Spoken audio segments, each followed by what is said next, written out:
Welcome in, guys. Welcome in. Once again, Streamlabs has lost its brains on my mic, and I had to reset it, and I didn't notice that early enough. I've been playing this game without you guys this whole time. How terrible of me. Welcome in, everyone. It's Exocolonist. I wait. We're here. We're clear. We just been bopping around saying hi to people. Thank you for the sound check, Trav. Sorry that I didn't notice. Because I'm an idiot. It's fine. It's fine. Alright. Oh yes, no. The fascinating chatter of me just going, we're 14 and we're starving and shit happens and hi mom, hi dad, hi pet. Yes, I see that. I have Discord muted while I stream because otherwise you guys will hear it too. So you're hilarious, Trav. But thank you. I apologize.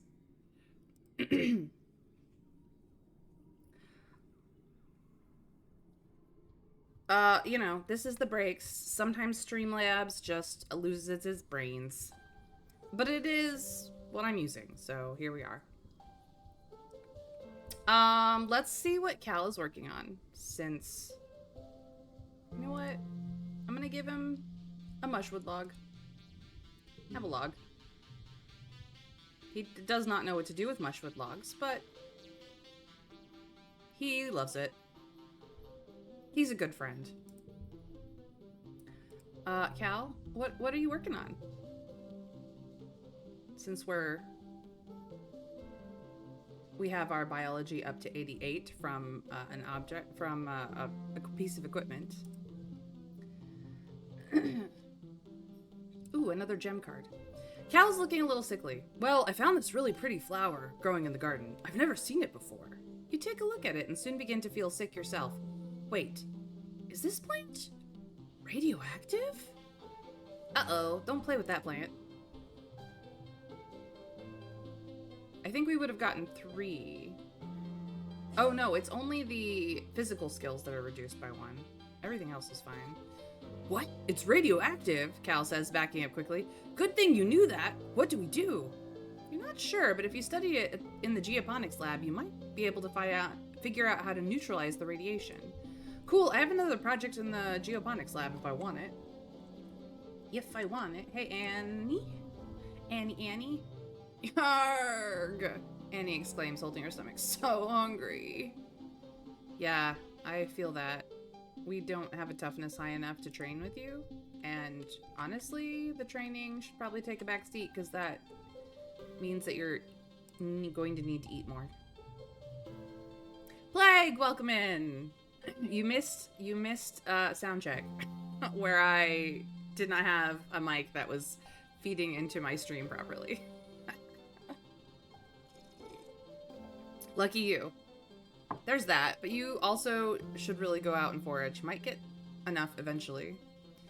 You've beaten this game 5 times already, Plague? I would apologize, but I'm very glad that you are enjoying it so. You are not alone. I have found on Twitter, at the very least, if not Blue Sky, that there is a fairly dedicated community around this game. So, enjoy it thoroughly, I insist. Vertumnilia isn't only about the harvest, Tang huffs, crossing her arms. Speaking as someone who's dominated the science fair 3 years running, canceling it just because of a bad harvest is punishing everybody who participates in the other events. You haven't dominated the science fair. We have dominated the science fair, Tang girl. Sweetheart. Adorable love of my life, who has not hit the hormones yet to want to be in a relationship with me. But, how's the research coming? Tangent shrugs. Well enough, she concedes, but I confess, I've actually hit something of a block. I'm sure the answer is right in front of me, but I can't grasp it. Ooh, this is good. You take a look at her work. Immediately come to the conclusion that had been just out of her reach. Heck yeah. Tange rubs her eyes. Oh, you are formidable. You are formidable, she says. I had been coming at it wrong the entire time. She taps a few notes into her holopalm and smiles. Thank you for being someone on this stupid rock I can trust to know what they're doing. You're welcome, Tange.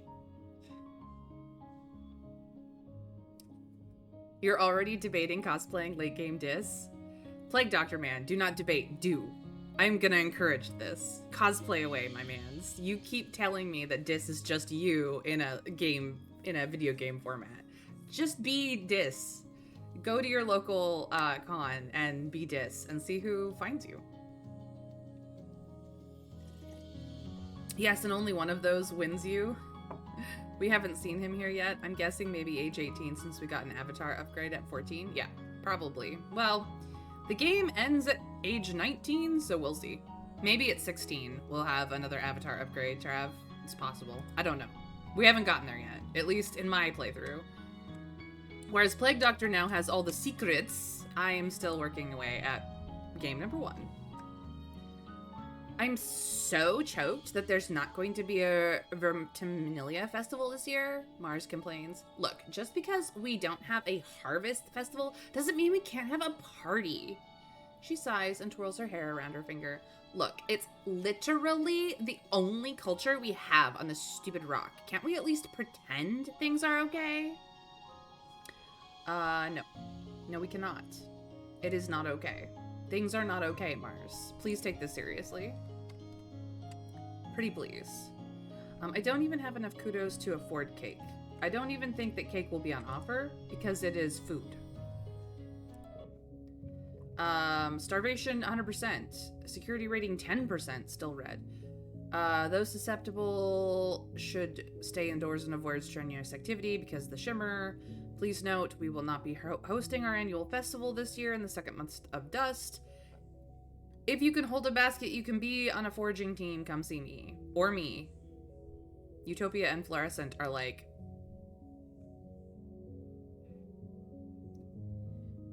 Is Flulu short for fluorescent, maybe? Probably. There we go. The council has not changed since the last time it changed. Okay. Yeah, see, cake is not even on offer anymore. Not even on offer. So even if we wanted cake, we cannot have it. Alrighty then. I haven't seen any forageables inside the walls, but I think we have the option of doing the experiment in geoponics or foraging. Oh, we haven't talked to Dis yet. Dis, my man. I'm conserving energy, Dis says from his perch on top of a rock outcropping overlooking the forest. Humans aren't used to going hungry, and the wild animals die of hunger all the time. It keeps the food web balanced. He rubs his nose. Maybe we're just supposed to die here. That's not so bad if it's what we deserve. Dis, buddy, you've been foraging out there for ages. I don't have the bravery for that. Where is my bravery at? 24? Yeah. So we could go foraging. We could go experimenting on the, radioactive flower. Mars is a brat. Yes, she is absolutely a spoiled brat. We had a tornado warning on Saturday and was told to get to shelter immediately, but we live in an apartment complex, so the only place we could go was the bathroom, since we live on the ground floor. Thankfully, we didn't get hit, but my bed was crowded AF. Yeah, that's how it be in tornado warning situations when are very, you might want to consider looking up the nearest public shelter facility as well, just in case.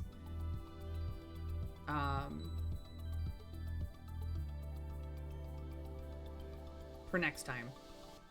Yeah, weirdly, the tornadoes have been far more east than they usually are during this period of the year.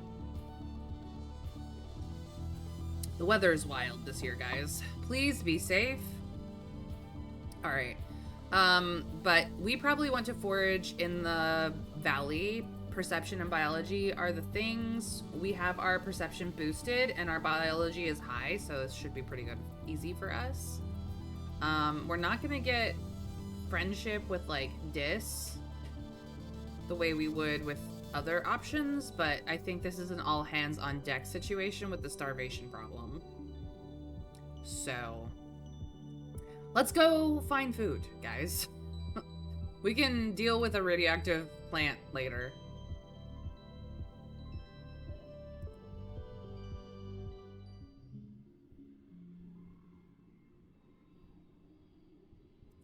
I'm taking this egg. Heck yeah. Utopia greets you warmly as you muster for your first expedition with a foraging team. Mayrin, I'm glad you can make it. We need everyone we can get out here right now, boosting our food supplies. I'm ready to sniff out those tasties. Good luck hunting out there, she says, handing you an oversized backpack, more like a basket than a pack. Use your holopalm to identify edible and medicinal plants, and just throw them in here. I'll sort them back at base camp. Oh, and keep on the lookout for creatures. It's pretty peaceful out here in the valley, but even a little bug will get you if you're not careful. Go slow, pay attention to your surroundings. If you're unsure about something, don't approach it. Stay on the path and don't get lost. We don't call this the Valley of Vertigo for nothing. Currently playing something with someone, so won't be typing much. Hope it goes well, though. Hey, Plague Doctor, this is a lurk-friendly chat. If you need to lurk because you are having fun elsewhere, or, you know, away from your keyboard, you know, cleaning, cooking, working, sleeping, I don't care. I'm just happy that you're here, my friend. Have fun playing something with someone. Any questions? Oh, we can flirt with Utopia, who is, let's see, Utopia is 27. We are 14. Really, Utopia? No. That's so silly. Will Dis be with me this time? Utopia looks like she's trying not to smile. Nah, Dis is good at finding new things, just not so much the same things over and over. You'll be okay, though, she continues. You won't be alone out there, and you're doing important work. You're about to leave when Utopia snaps her fingers. Hold up, Mayrin. We're also investigating some species we might domesticate. Those we'll want to tag and capture. Ideally, we're looking for herbivorous creatures that already live in herds and either produce something edible or reproduce quick enough we can slaughter them for meat. If you see anything that fits the bill, tag them and bring them back. I'm a 14-year-old. What? All right, well, down the path we go. In the Valley of Vertigo. Ooh, another egg. We're gonna get so many collectibles. It's gonna be great. New collectibles. Alright, I apparently have, the yellow flower that our bestie likes, that Tangent likes. More yellow flower. And then a quest. A quest! Grandmother said I should always stay on the path and never stray from it. Do we look like Little Red Riding Hood? We're not even wearing red. We are, however, wearing yellow. So if you're starting to get a particular movie vibe of wearing yellow in the woods and not red, then you know. If you know, you know. You decide to take a shortcut through the jungle to a path you were sure was just up ahead, and now you're lost. Everything looks the same here. The plants are too high to see any landmarks, and you swear some of them move when you aren't looking. Oh, we don't have a perception great enough to orient our way out of here. Orienteer it. You try to check your positioning with your holopalm, but the damn thing isn't working and won't connect to long-range communications either. Typical. Utopia did warn you the comms were flaky out here. You think you can tell north from the position of the two suns, but that's it. I guess we're gonna start walking. This is impossible. Every mush tree looks the same. You tie your scarf around one, hoping it'll at least give you one landmark. North, south, east, west. Where do we want to go? We don't even really know where the colony is Wait. Let's see. We're in the Vertigo. I believe the colony is to the west of Vertigo, because on the other side is the plains. There was swamps to the south. There was, or was Vertigo to the north? We either need to go west or south. Mother said I never should play with the fairies in the wood. Yes, Little Red Riding Hood, and every warning a child has been given about not playing with the fae.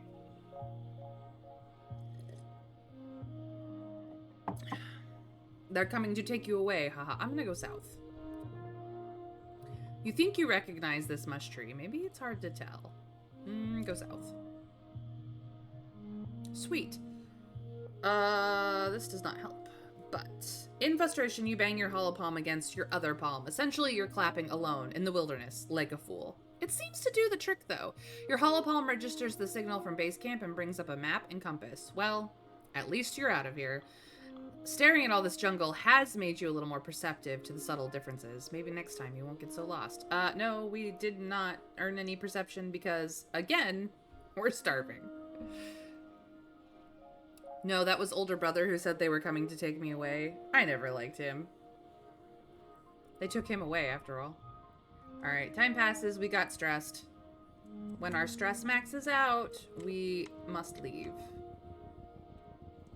But we have our pet and another creature along the path.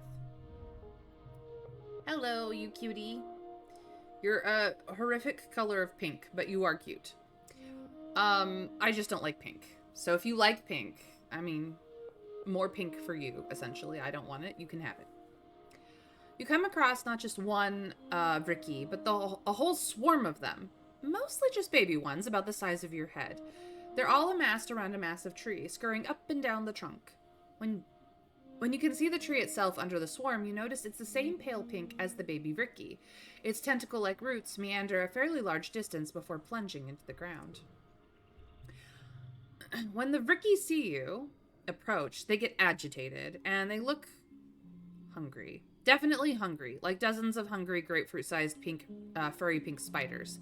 The stuff of nightmares. We could fight them. We don't have a bravery high enough to say that maybe they aren't so bad. Or we could just go around. Are they its babies and means of spreading spores? I think this is sort of a cross between an ant colony and a spider colony, if that makes sense. Like, they're definitely going to be some part mushroom, which will be part of the spore spreading process, because everything on this planet seems to be part mushroom to some degree or another. This is a mycelium based world, really. But to that end, they seem to be like an ant colony that has decided to nest itself along or around this tree, as well as spider-esque in their manner. So we could fight them, which is probably what we are going to do, but we're gonna fight them. But yeah, we could go around. We're not brave enough to go, nah, they're not so bad. Combat challenge. 1 slot will turn cards red. This is -1 kudos. Ew, aches. -2 to neighboring cards. Radioactive plant. I don't have any plus to gem cards here, so maybe we'll do a bit of this and a bit of this, and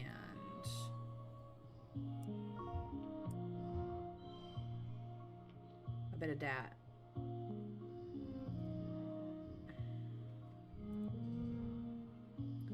All cards become 1. That's gonna go there.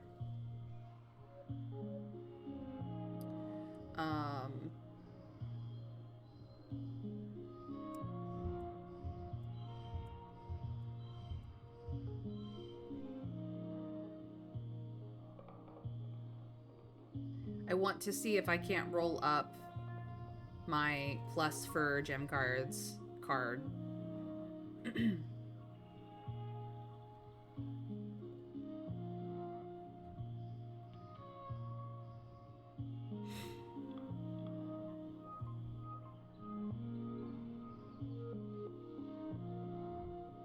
Next round. Yes, here we go. +1 for each gem on other cards. +1 for each gem on other cards. Yes, yes, yes. So 8.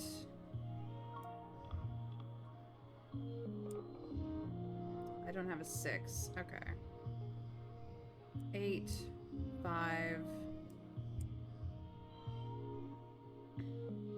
Here's my 6. What if I do 5, 4? Yeah. 8, 7, 6, 5, 4. So we get the straight of 10. We have a 2 of a kind and a 2 of a kind because this card is weird. And then we have a flush 2 as well. Yeah. That's a pretty nice super goal, I think.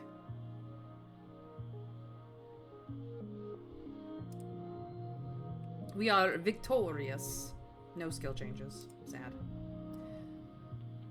But I did get bravery. Go me. Well, that wasn't so hard. You smack a couple of them to the ground, and the rest scuttle up to the boughs and hide there. You puff your chest out bravely and walk on. Alright, time passes. Stress! We can probably do one more challenge before we have to go home. Like, are forced to go home. I want to see if there's anything else forageable on the way. It doesn't look like it. There's just time for another challenge. We won't get any further up this path than this challenge. Unfortunate. An absolutely enormous tree forms part of the path here. Its roots cut natural stairs into the path, and its magnificent canopy of large flat leaves completely blocks out the sky. They arch overhead almost to the ground on the other side. Walking under it is like going through a tunnel. In the tunnel is dark and gloomy, unseasonably cool, and filled with the whispering of leaves. You get the sense that something is aware of your presence. We could climb up it. We could do an animals challenge and whisper back. We could just walk under it or turn back. What do we want to do, chat? Do we have any ideas?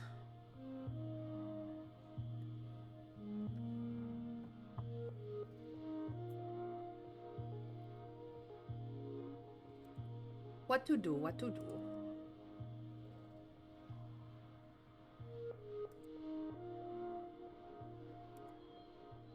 Take the challenge? I mean, I don't know if we'll get any skill off of it, but we can certainly try.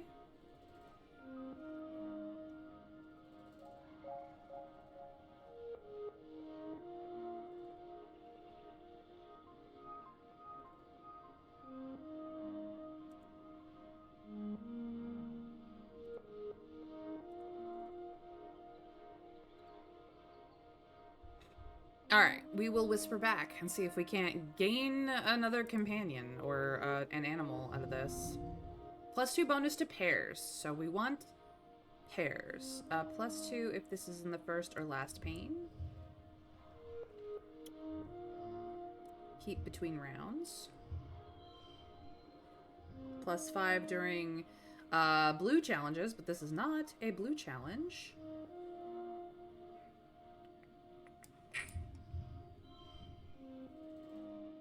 That's the highest score we can get in this round, but we did get a bonus to our pair, which is good. Next round, next round. All right. Let's see. 5, 4, 3, 2.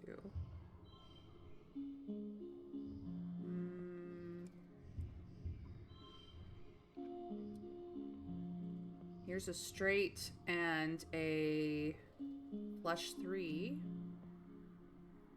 It's a +2 bonus for pairs, but I actually think this will gain us more points overall. And the 4 will stick around.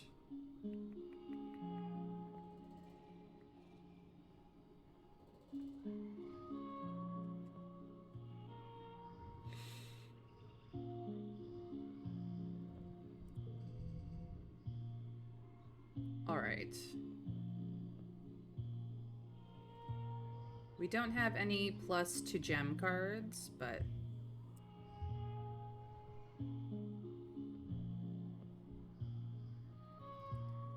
we do have pair here.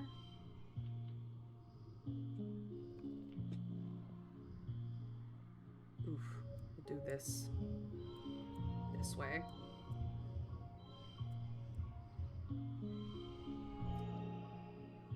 That does get us to goal. We could do... No, that's just slightly less. Just a point less.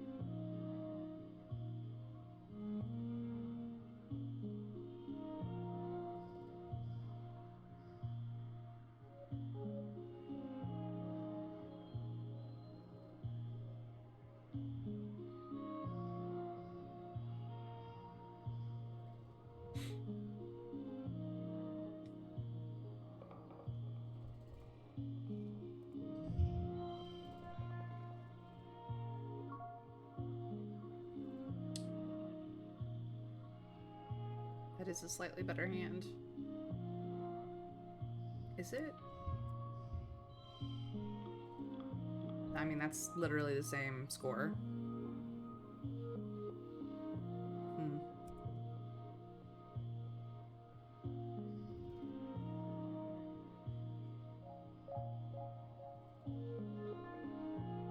Well, we're winning. We're not super goaling it, but we're winning. We are victorious. No skill change. Because starving.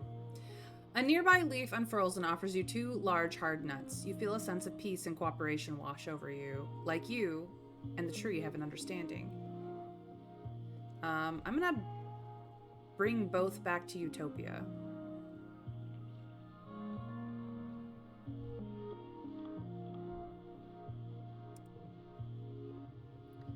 So we have no rebellion, 5 kudos for having foraged that. You are a forager after all. Utopia can figure out what to do with these. You're too worn out and tired to continue. You have to go home now because our stress is maxed.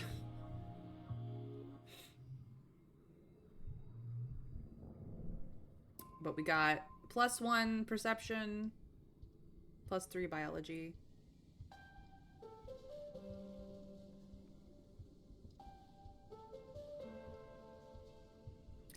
Not bad. Mid pollen turns to late pollen.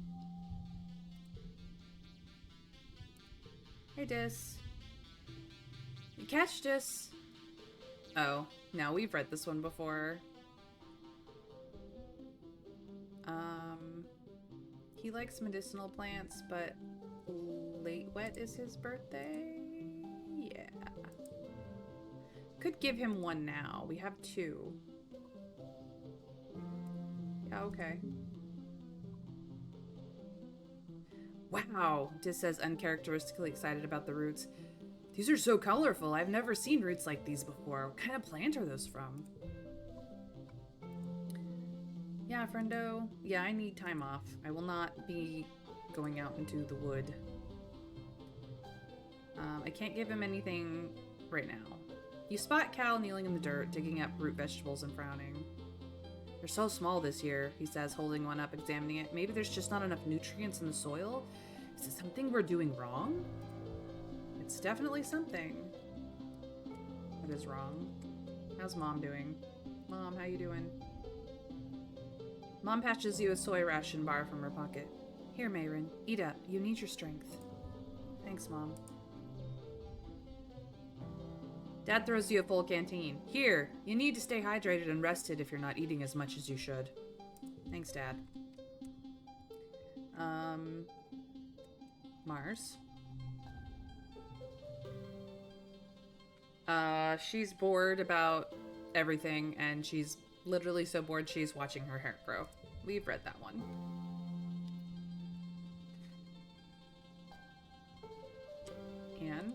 Annie? She's having a bad acne day. Yeah. We've read that one. Tange, what's up? She's a genius. Yep. Still a genius. We knew. We could hang out in the lounge. We could go to the gardens, because there is an option here to relax in the park now. Or we could go up to the walls with Dis and continue our friendship with Dis. I'm gonna do this because I like that we're becoming friends with Dis. It makes me happy.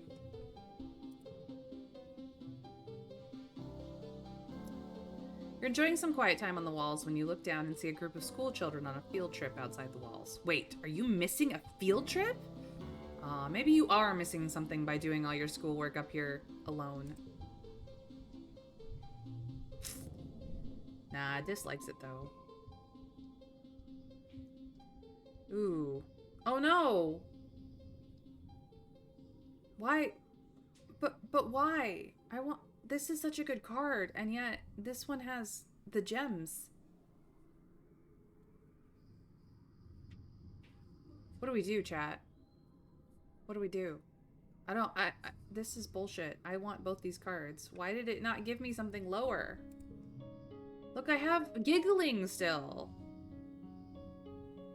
I have first steps still. Why is that not on the chopping block?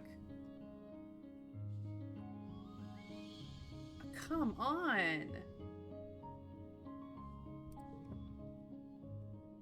What do I get rid of, chat?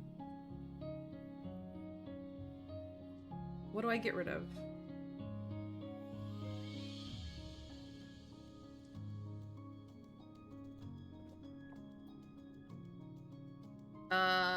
Yeah? Apparently I can. Never mind. We're keeping them both. Fuck that. Early dust. Here we go. It is now summer. She's still dealing with her acne issues. Man, you know, your face dries out and acne is everywhere. Tange has an event thing happening. Dis is on the wall today. Let's see here. See, he's been foraging as well.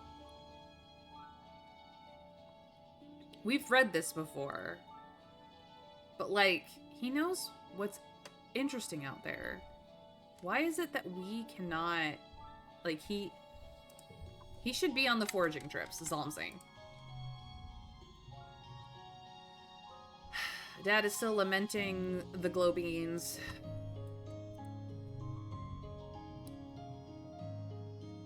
You have to work for everything you've been given, your mom says, digging her shovel into the dirt.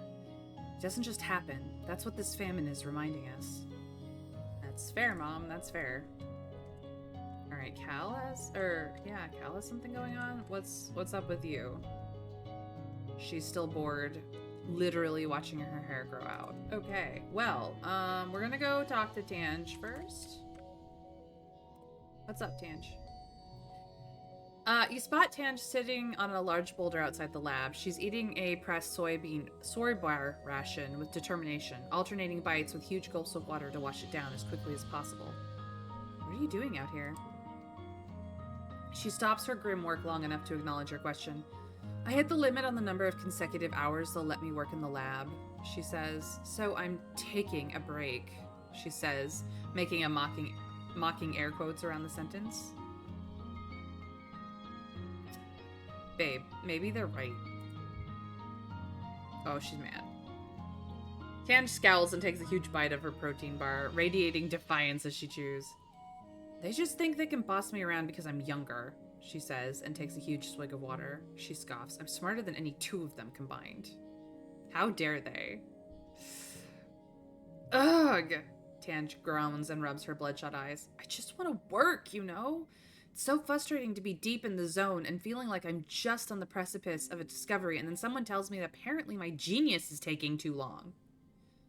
I want them to treat me like I belong there, the way Dr. Instance does, Tanj mutters. She actually respects me.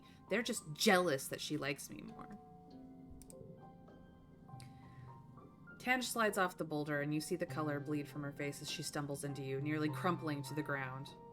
Oh, she grits out, leaning over while the dizziness passes.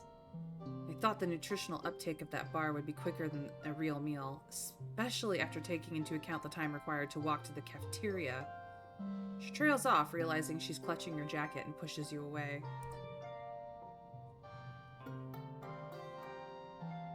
My apologies, she says, brushing herself off. I am, regrettably, it seems, only human. Tanj scrubs her hand over her face. Ugh, sometimes it feels like I'm a prisoner in my own body. Like I can feel myself trapped in it. This stinking sweating bag of meat and bad impulses, stuck with the burden of keeping it alive every day for the rest of my life, and... Her voice breaks. Do we point out that she's now crying? Or do we say nothing? Because she's having a hormonal breakdown right now. But note her down as a candidate for the upload process. You want her to be the next,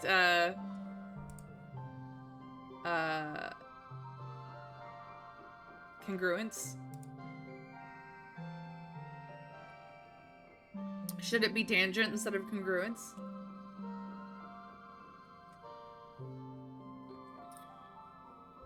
Age question mark?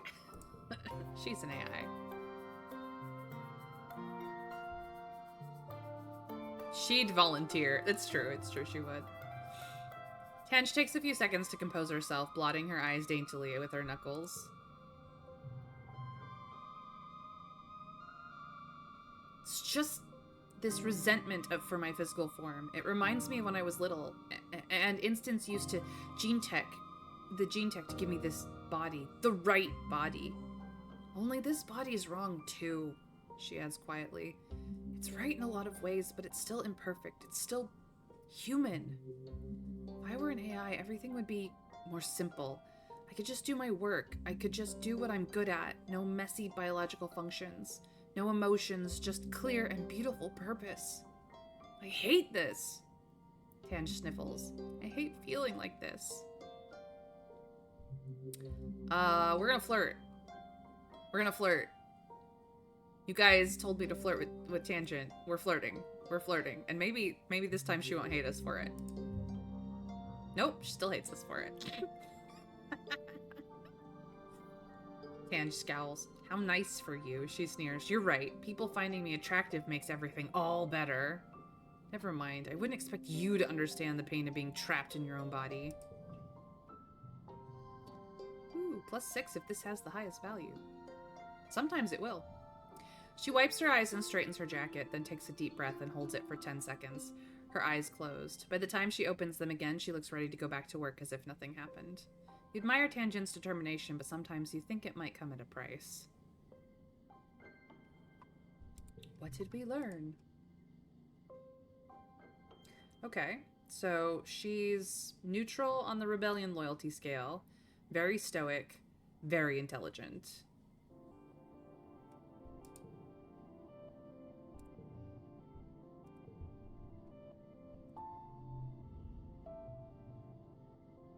Tanj pinches the bridge of her nose. The hunger pangs are intolerable, she complains. Just because I'm not out there sweating like an animal in the sun doesn't mean my minimum required caloric intake is lower. If anything, it's higher. Science is the answer to our food shortages. It is short-sighted to hobble the greatest minds in the colony by restricting our calories. I'm gonna give her a flower.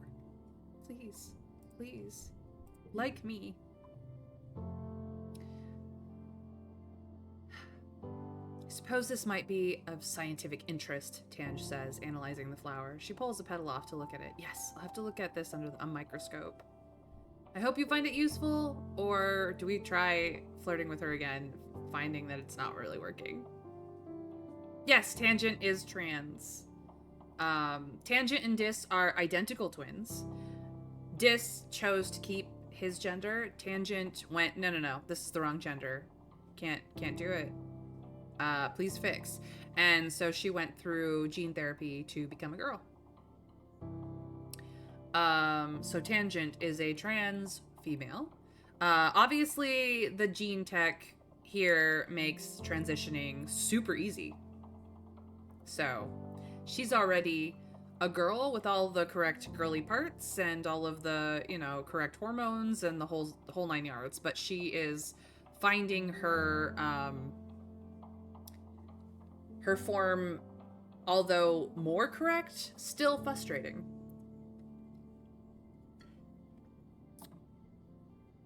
I hope you find it useful. She turns to walk away, then remembers herself. Thank you, she adds, almost as an afterthought. Alright, well, we tried.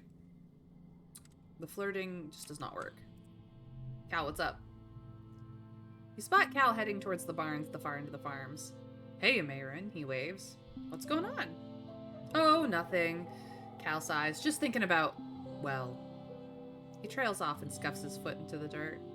I guess it's not like you can get me in trouble now, so yeah, I used to have a pet. She was like a little pink caterpillar. I called her Socks. She lived in a trunk up in the storage barn. Nobody knew. He scrubs the back of his arm over his face. But she didn't stay little forever. Eventually she got big, like real big, and I couldn't figure out what to feed her, so she ran away. Cal sighs, looking wistfully up at the sky. I just hope she's doing okay, wherever she is. Oh, Cal.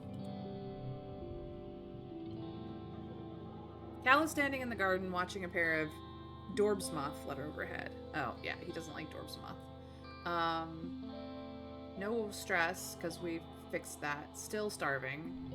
I'm gonna try giving him the Xeno egg to see if that's the thing he likes. Yep, he likes the Xeno eggs. We still don't know when his birthday is. Whoops, wrong menu. But we know he likes bobber flutes and Xeno eggs, so these can expand. Good to know. Is that an alien egg?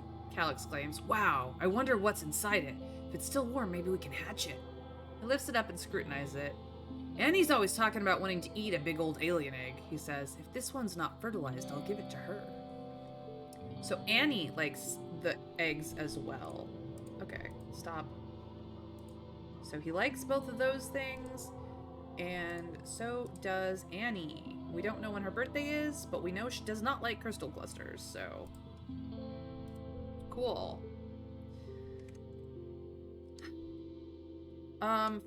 Foraging we could do, but I think the map has been reset. Ooh, yellow flower. Perfect. I'm gonna do the radiation experiment in geoponics.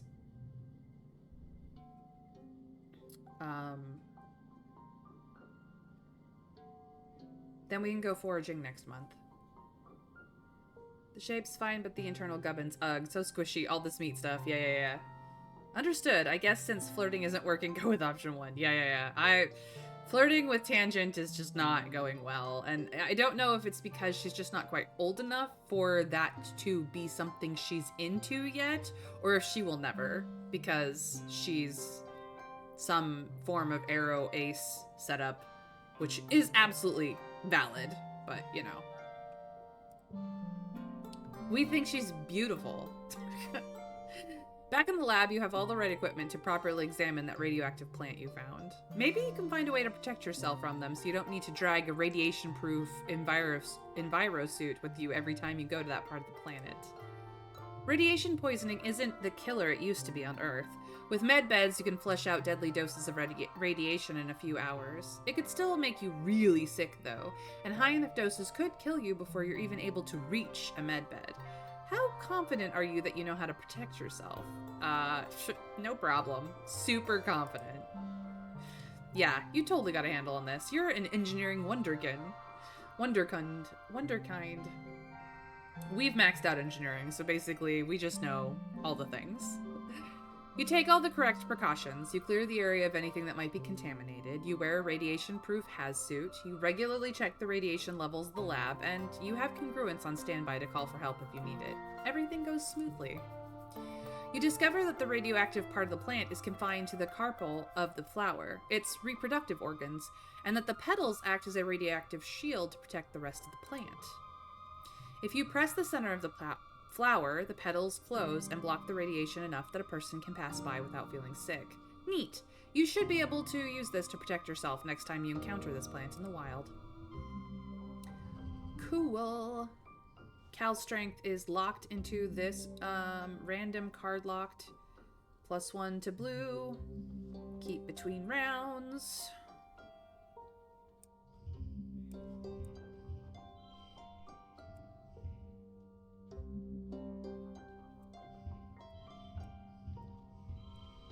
There we go.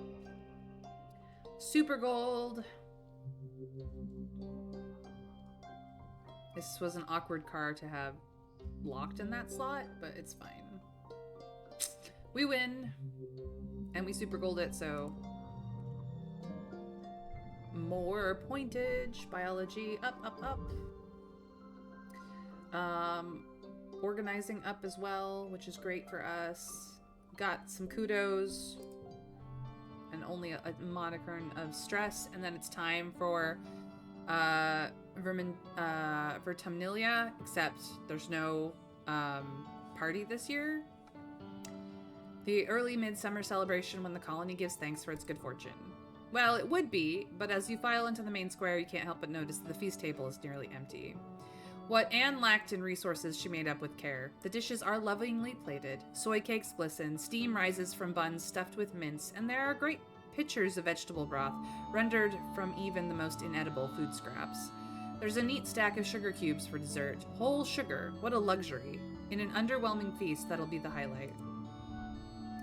Governor Eudicott's welcoming speech this year is short. Her frail body trembles as she welcomes you all to Vertumnilia with a dry, whispery voice that has to be helped off stage. Like all of you, she's been feeling the effects of the famine. We're going to the science fair, obviously.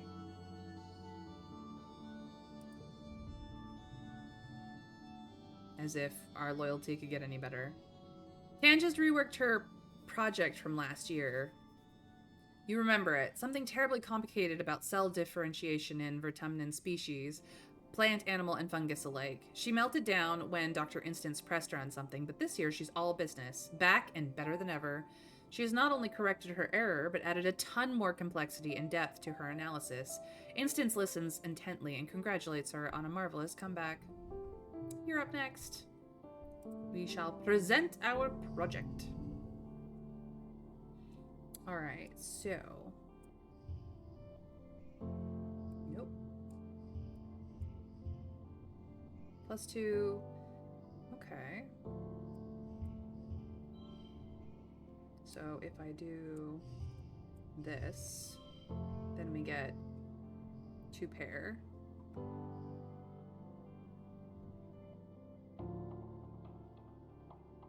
Does this work even when it's not in the scoring? No, it does not. Okay.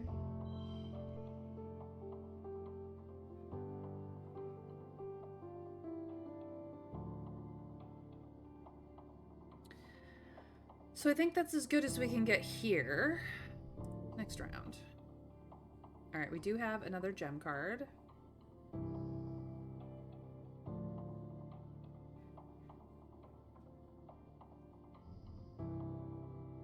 +6 if this has the highest value, which it will not. We do have another round for that one, though. So...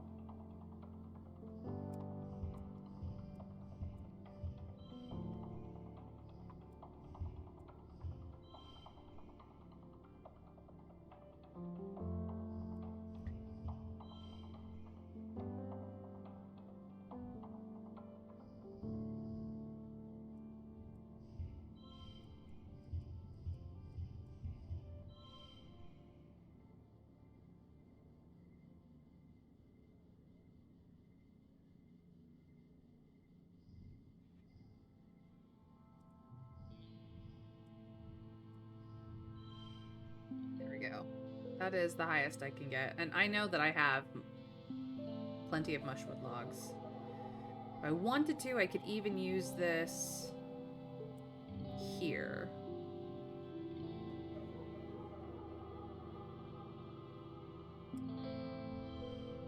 To make it higher.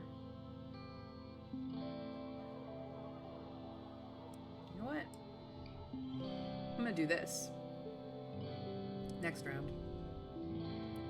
Alright. This is not gonna be the highest value card. We could have gotten some of our lower cards, but apparently not today. Okay. So.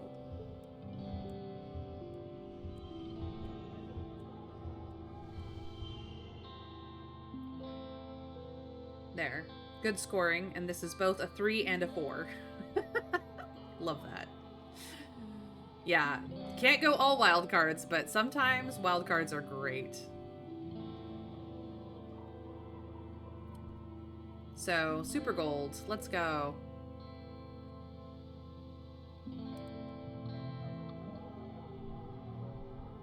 More reasoning. Yay for us. You've been studying the yearly attacks. They only happen during glow, but why? You've been graphing and analyzing surveyor data on the animals and discovered the attacks don't correlate with natural behavior or migration patterns. You thought at first that the wormhole might agitate them. It does pull off low-frequency waves during glow that haven't yet been fully studied. So a year ago, you started monitoring the waves and realized that there were actually 2 waveforms. One from the wormhole and a weaker one based somewhere on the planet. During glow, when the vibrations from the wormhole are present, it seems to activate something in the planet's frequency, making it stronger and more complex. These frequencies run right through the colony like targeted beams, drawing animal migrations closer. It's almost as if something is summoning the animals.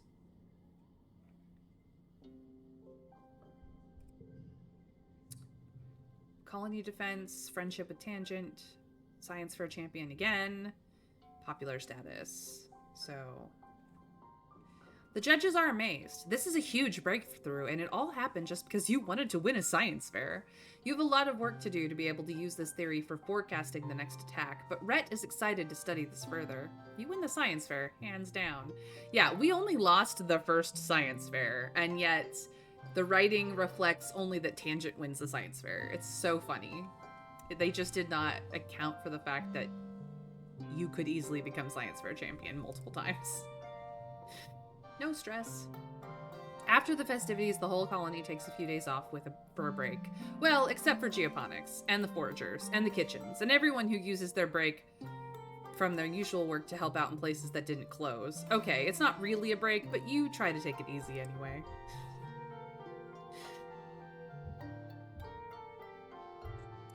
So it's mid-dusk now. We have the option to continue research in geoponics on what we were working on. We could work on the farm. But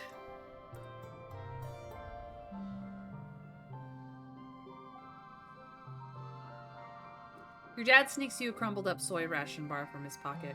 Here, have this, he says. I didn't finish it at lunchtime and I'm not hungry. You know that's a lie, but you eat it anyway. You're just so hungry. Hey, Dis.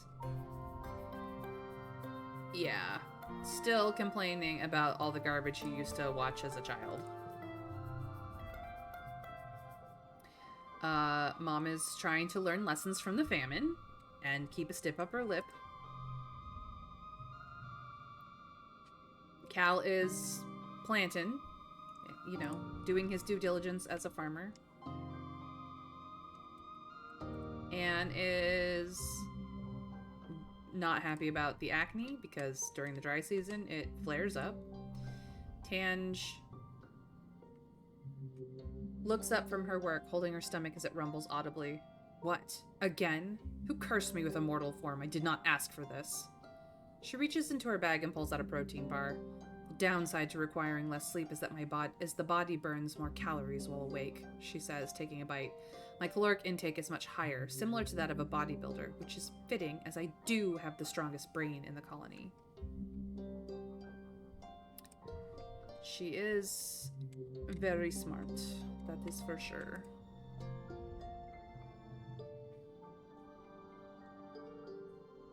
Still complaining that she's bored and does not have even a boyfriend. Well, Mars, you're gonna get into that, you know, into that bathing suit look very quickly because we have no food. We are starving. Kudos are doubled for 3 months, so working in geoponics would give us a lot of kudos to spend, but what would we spend it on at this point? We really should help with the foraging because that's kind of the most important thing right now. Gear. I actually am going to put Hopeye in the photophoner slot for the stress. Social cards having a bit of a higher score is not that big a deal right now. It was nice, but that's all it is nice. Stress is what keeps us from doing more stuff. So let's get back to foraging, shall we? Okay. Valley of Vertigo is to the east. Prosaic Plains to the north. The ridges are to the west. The swamps are to the south. We got lost and went towards the swamps, unfortunately. We should have gone west to the colony. Okay. Good to know.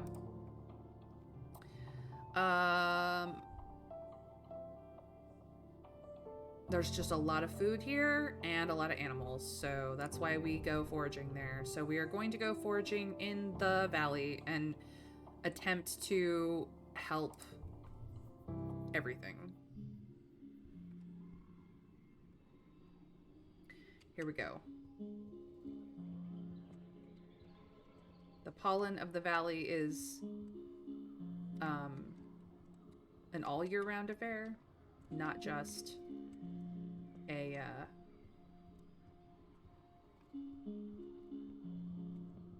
seasonal affair, which is why our dad being here would be a terrible idea. I haven't seen any collectibles, so we're just gonna move on. You come across a veritable feast of berry bushes. Gloopy, sagging bushes with enormous purple berries. They look delicious. We should research them first. Absolutely.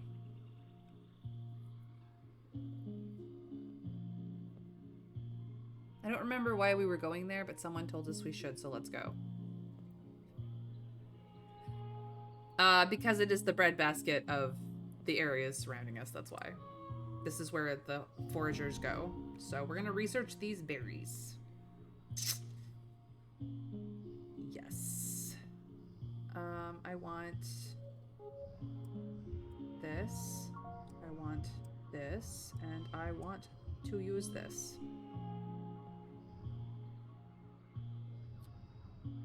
Next round. Sweet. This is so good.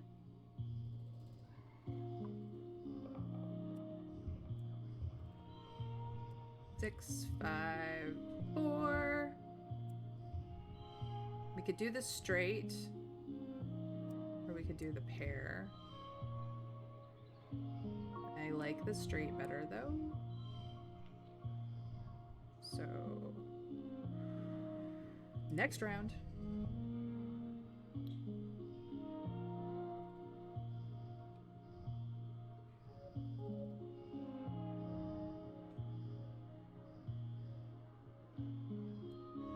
Radioactive plant.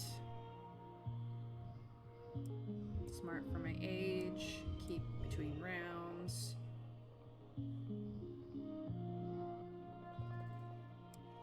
Acing a test. Facts.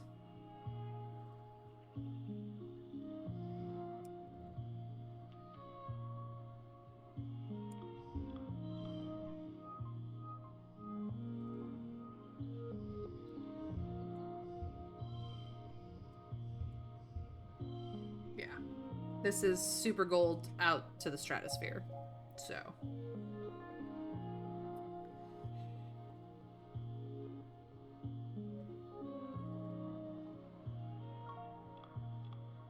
Would it be better if we did this instead? No.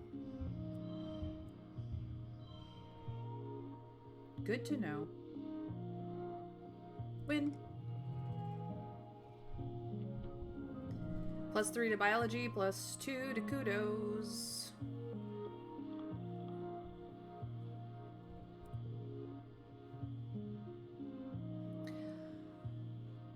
Oh, these purple berries? They're not even from the Holopedia as berries. They're some kind of explosive seed pod. You take a few steps back, careful not to set them off. We could harvest them. Or we could set them off from a safe distance. I think setting them off from a safe distance would probably be for the best.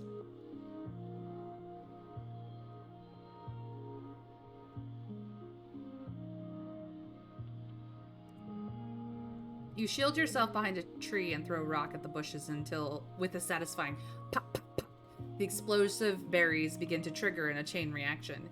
Each burst sends seeds flying in all directions, like shrapnel setting off nearby berry bushes. You then carefully cut a path through the thicket and continue on your way.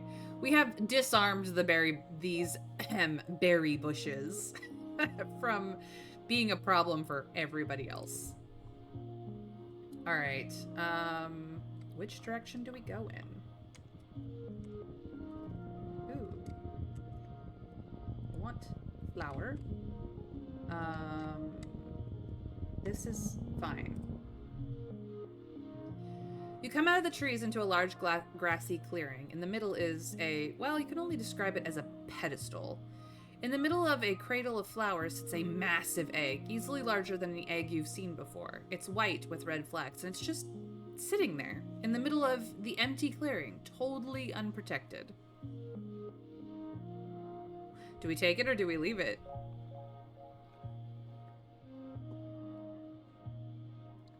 Chat, what do we think?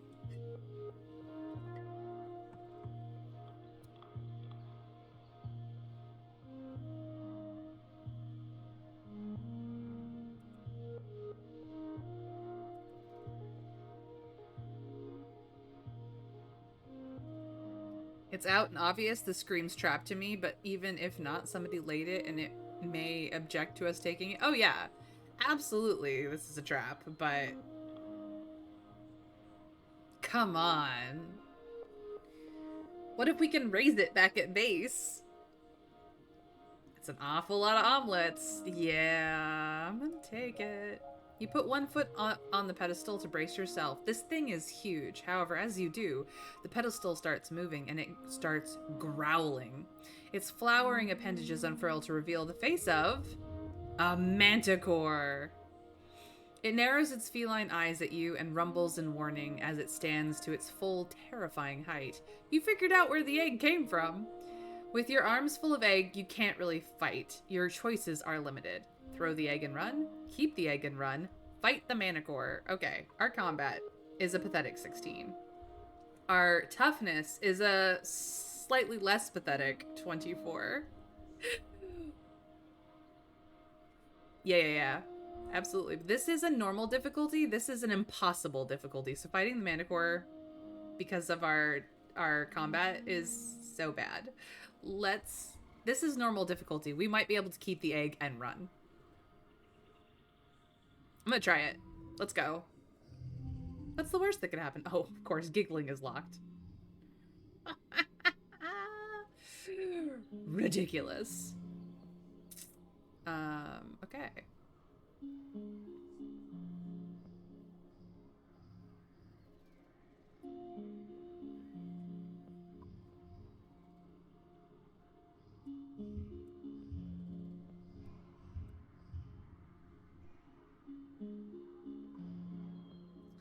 See, if I put this 5 down, this does not have the highest value anymore. But we could do this, maybe. That would be better.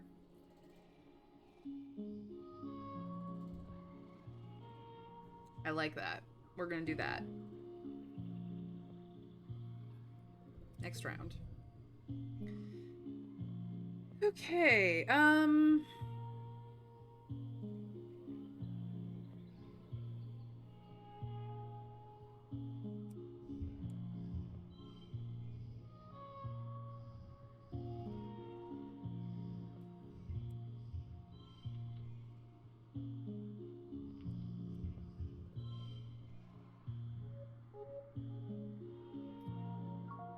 yeah, it's really bad.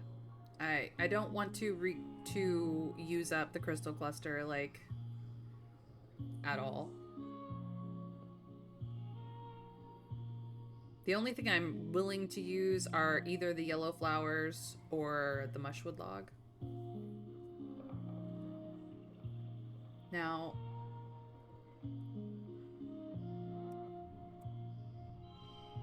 that makes it a little better.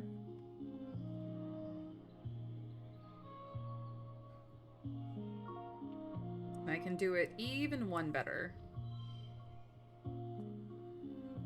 That's all I'm doing.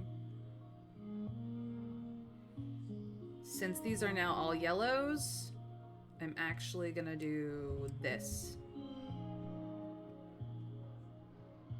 There we go. The highest I can get with my current setup.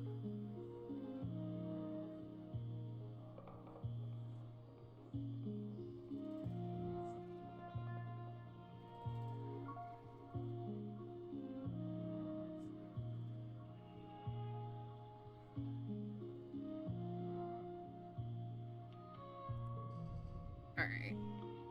This is slightly better.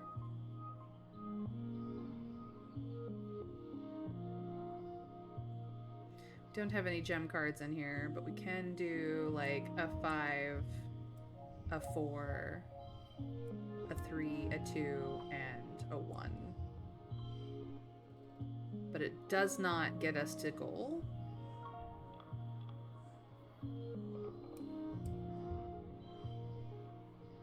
We don't have a 4 in blue.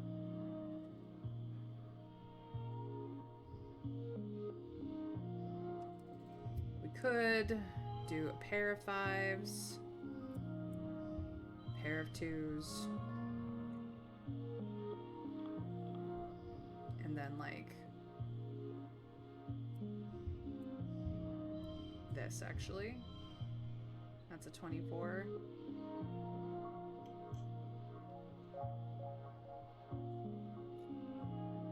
If we had any other gems cards to add into this, it would be fine.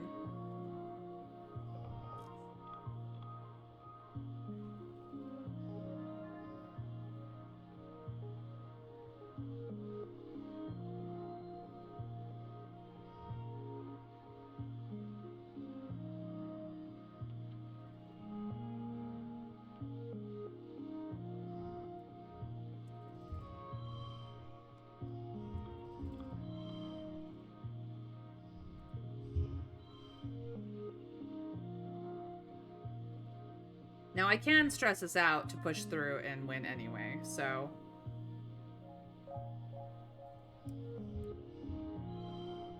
It's a 25 either way. Dang. I'm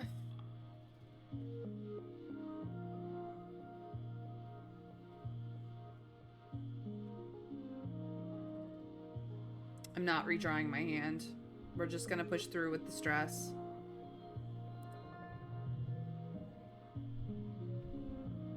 We had the threshold to enjoy the stress, so it's fine. You stumble blindly through the clearing towards the relative safety of the trees, the cumbersome egg blocking your view of your own feet. You fall a few times, just barely managing to scramble out from under the claws of the manticore. You eventually find a member of the expedition's protection squad who fires a warning shot with her plas rifle over the manticore's head. It roars in defiance and slinks into the trees.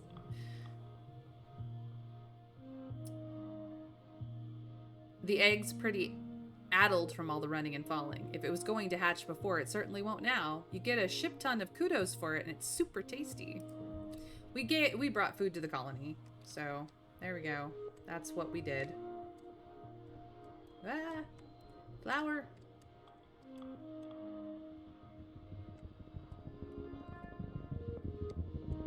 Next challenge.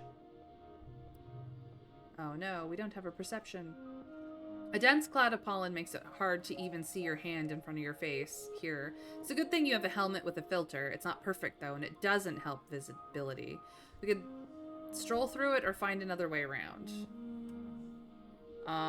Strolling through it without being able to see where we're going is probably going to be problems. Finding another way around will take time. What do we want to do, chat?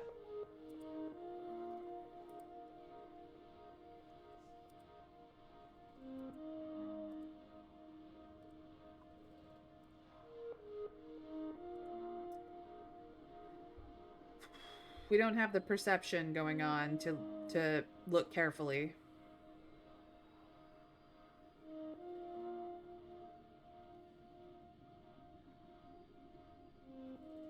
Try to go around? Yeah, I think that's probably for the best.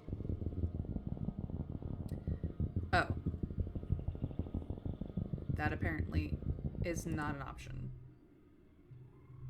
I guess we have to stroll through. Huh. No problem this time. Okay.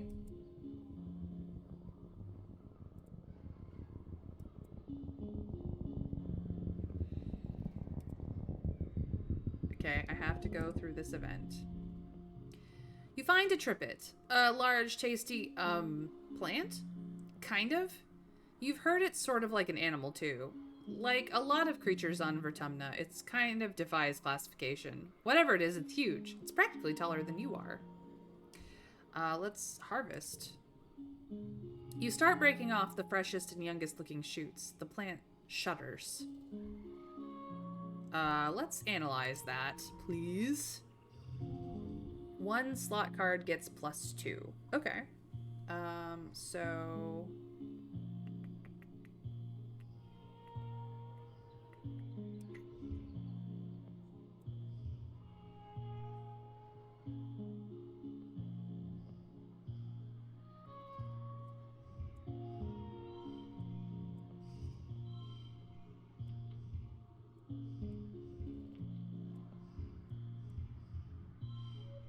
I'm gonna go with this.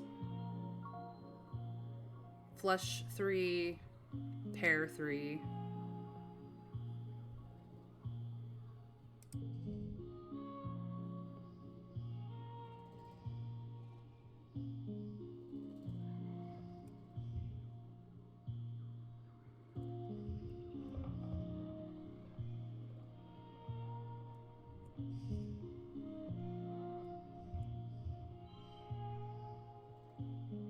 What if I did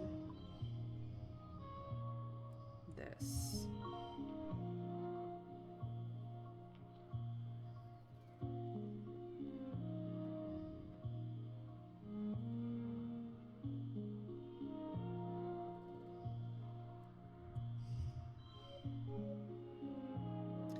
That is awkwardly placed for this round.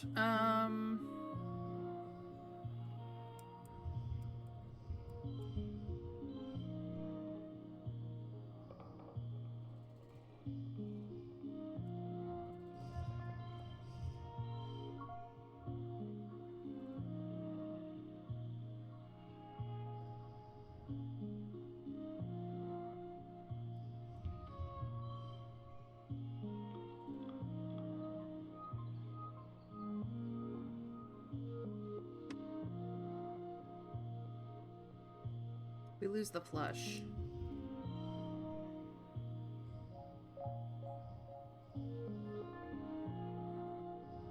Unless I do this.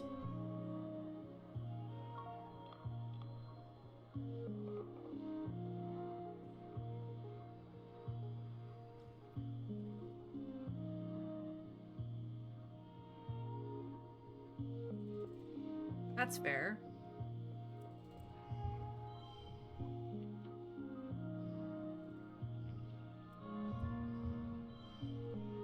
I mean, this is a 24 either way.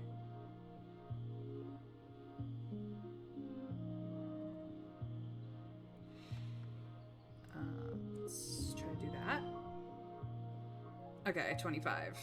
I think that's as good as we can get it. Because of where this +2 slot is.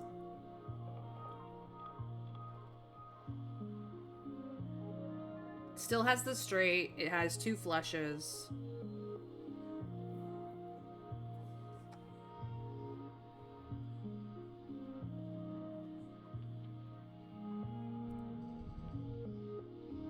All right.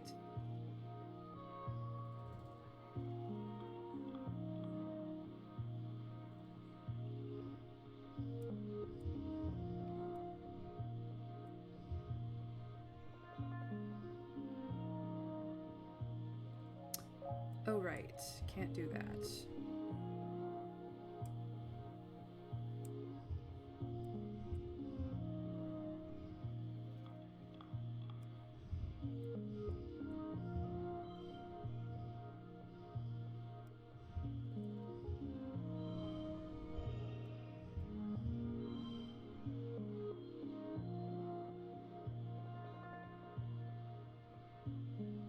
I think that's as good as I can get it.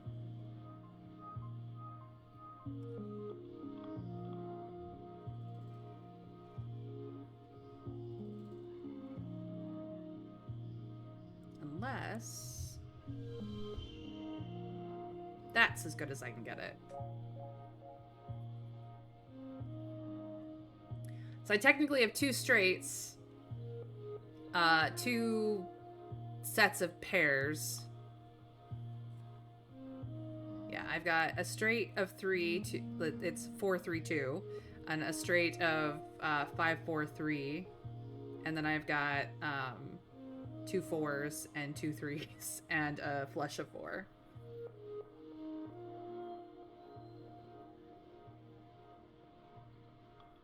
This wild card is actually like killing it, honestly.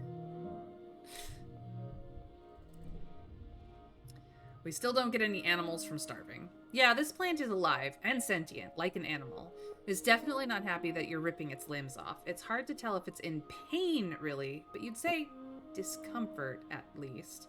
All the same, do we keep harvesting it or do we stop? We understand that it is unhappy about losing limbs, but it will regrow. So...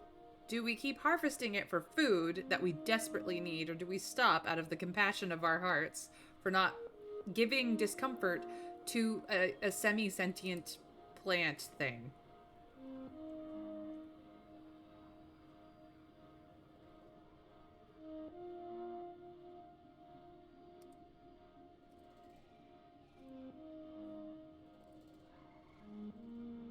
You could shoot it and eat it, or pick bits off the plant and eat it. Same result. I mean, that's fair. We'll harvest. We need the food. It keeps shuddering. You hear a low, long whistle and realize it's coming out of the tripet's holes, like a very quiet bagpipe, slowly contracting.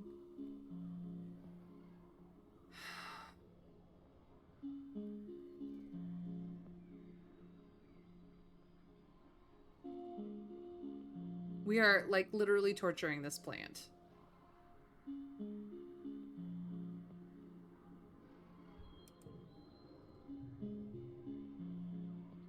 It's a large enough tripet that you are able to completely fill your basket before even touching the tender innermost meat.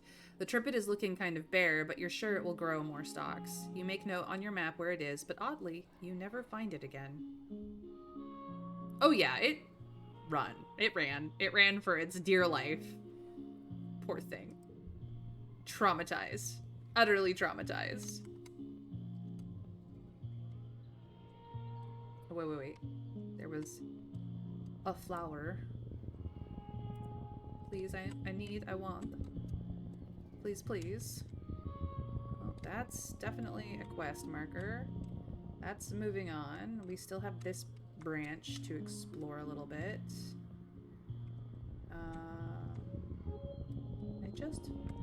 I want the flower. Can I have? No, but I can have this one. There's another one of those guys. I want the exclamation point, though. Ooh, blue bobber, can I get it? Can I get it? Yes. Yeah. Got it. All right, we're gonna do this exclamation point. You've spent some time working in geoponics, so you know your way around a plant or two. Walking through this area, you notice something different about it. The bare ground feels bouncy, like a trampoline, and the plants all look weirdly stunted. Not a lot can stifle nature here, so it's honestly a little weird that there's no grass or mosses growing here. Notice the strange spongy soil, or notice the unusual biodiversity. Or just bounce for fun. We do have perception up, but I actually kind of am going to use the biodiversity option just because our biology is, well, it's technically maxed out, but not actually maxed out. All the plants in this clearing are oddly stunted, and there are very few grasses or weeds, as though something has sucked all the nutrients out of the soil. Or wait, is this even soil? You kneel and take a closer look. More like a kind of dense moss or coral, maybe. You press your hand into the moist, squashy substance. It smells sweet and starchy, like cake. It blankets the ground here in a thick sponge-like layer, swallowing up everything it touches. Gross. But it smells so good. You dig a large chunk out of the sponge cake up to bring back to geoponics. Further analysis is needed, but you have a good feeling about this one. Okay, well, we are stressed out, so I'm gonna go up this path just to see if I can't... Nope, can't get to that. Collect anything? No. Technically, we have enough leeway to do one more challenge, but, like, we really should head back. I want that flower, though. You want it. Ooh, I got it. Ooh, ooh. Ooh, I'm making moves. Ooh, I'm making moves.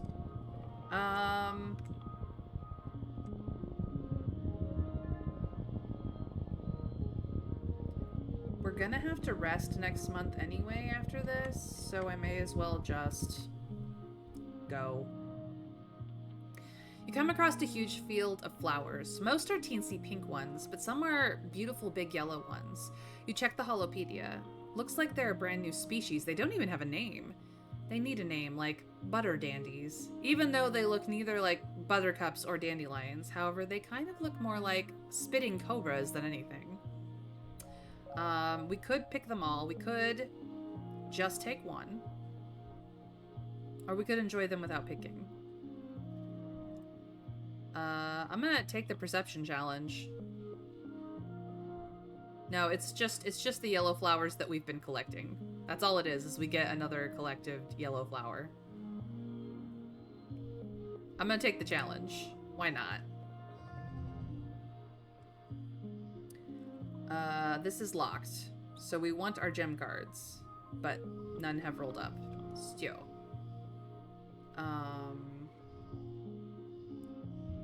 Actually, this one has rolled up.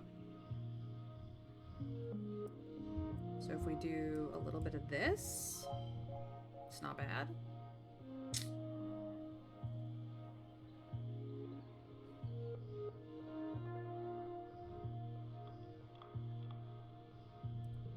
Next round. No gem cards here. We don't have a 3 anywhere. But we might be able to get a 3 out of this. That's... No, just a 6.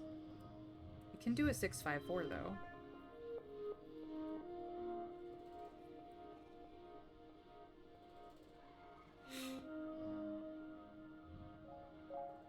That's not bad.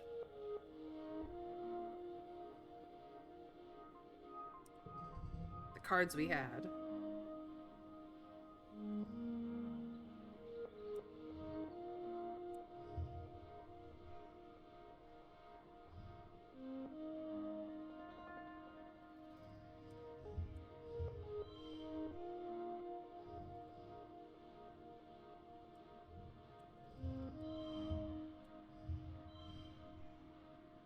Oh, no, no, no.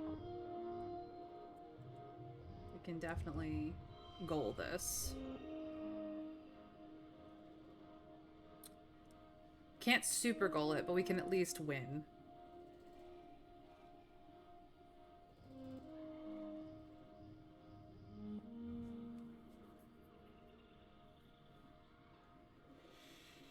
Uh, yeah, this is pretty much the best we can do from what I can tell. I could click this and see what happens, but actually,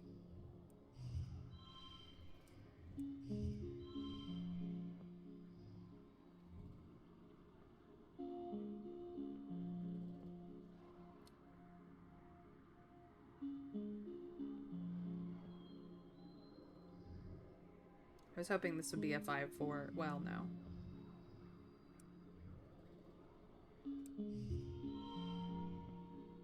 That's a 28. That's actually better.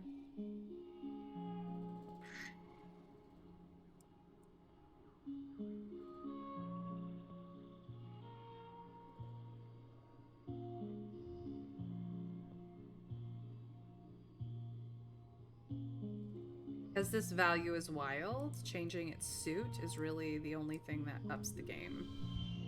That's a super goal right there. Because the value doesn't matter. This now becomes a larger straight. This becomes a straight. This becomes 4 of a kind, 2 of a kind, 2 of a kind, and a flush 3 with a flush 2. Yeah, yeah, yeah. Yeah, yeah, yeah. Nah, I'm not gonna try the fairy. That was the best I could do for a super goal of 32. Let's go. Victory is ours. No skill changes because we're starving, but yellow flowers. You notice there's a distinct difference between the blooms. As you watch insects buzz from flower to flower, you notice they leave a trail of slightly more pinched-looking specimens. The pollinated ones will likely close up and be shriveled by morning. With this knowledge, you pick 3 healthy, unpollinated beauties. And then we have to go home, because... Let's go! So we got some perception for all of that, and we got some biology, which bumps our biology up even more.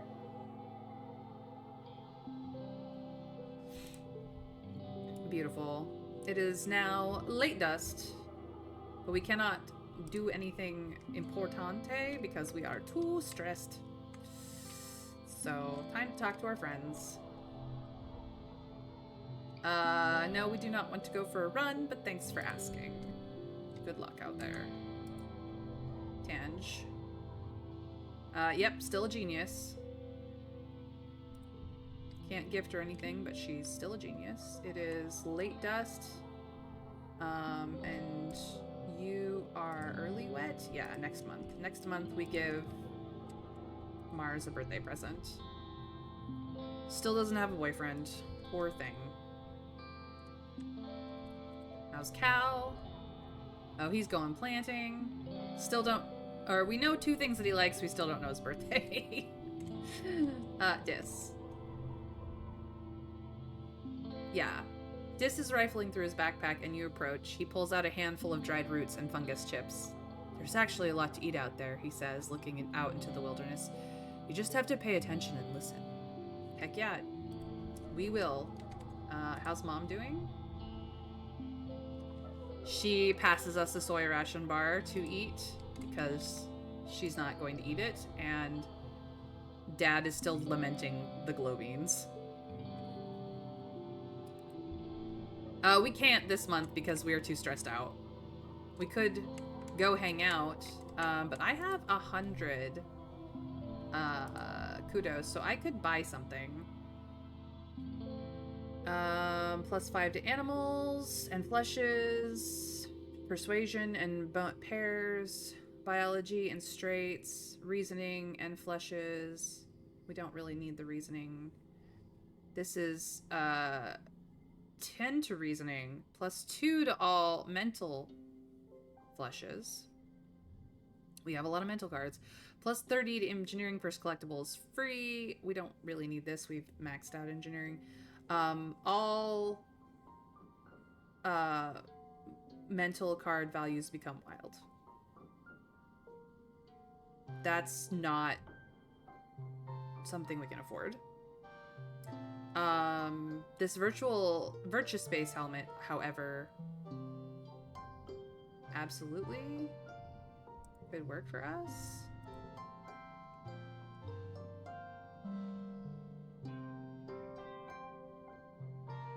I'd have to stop equipping the Sun Medallion, but it could absolutely work for us. So I'm gonna buy it. Okay. Cool. So now, our reasoning is technically almost maxed.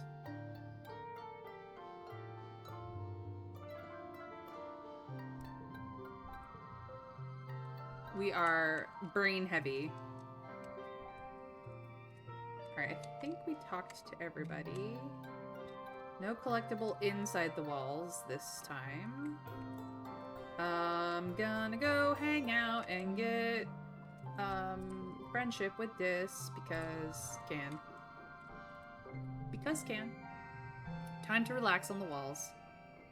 That last card, the 300 one. Yeah, I know. But we don't need it. We've already maxed out engineering. Most of the time, you're alone up here, except for the occasional passing guard. But sometimes you're joined by Dis. He barely looks up at you as you plop down and kick your feet through the railing and over the edge. He looks like he's doodling on his hollow pad. You see all sorts of plants, mushrooms, little creatures with too many eyes or too many legs. He has a selection of plant samples at his side, like artist paintbrushes laid out on a towel. He must be quite the junior botanist. He's not drawing plants right now, though. He's actually drawing a person, and not anyone you recognize from the colony. They have long dark hair and a pointed face and are covered from neck to toe in floaty black robes. They look neat. You wonder if they're just his original character or something, like his super cool goth self-insert. Mr. Scrake! Welcome in. No, all the blues are wild ones. Yeah. Blues being wild would be a really bad build for us, though, Trav. Because we are blue heavy, that would be so terrible.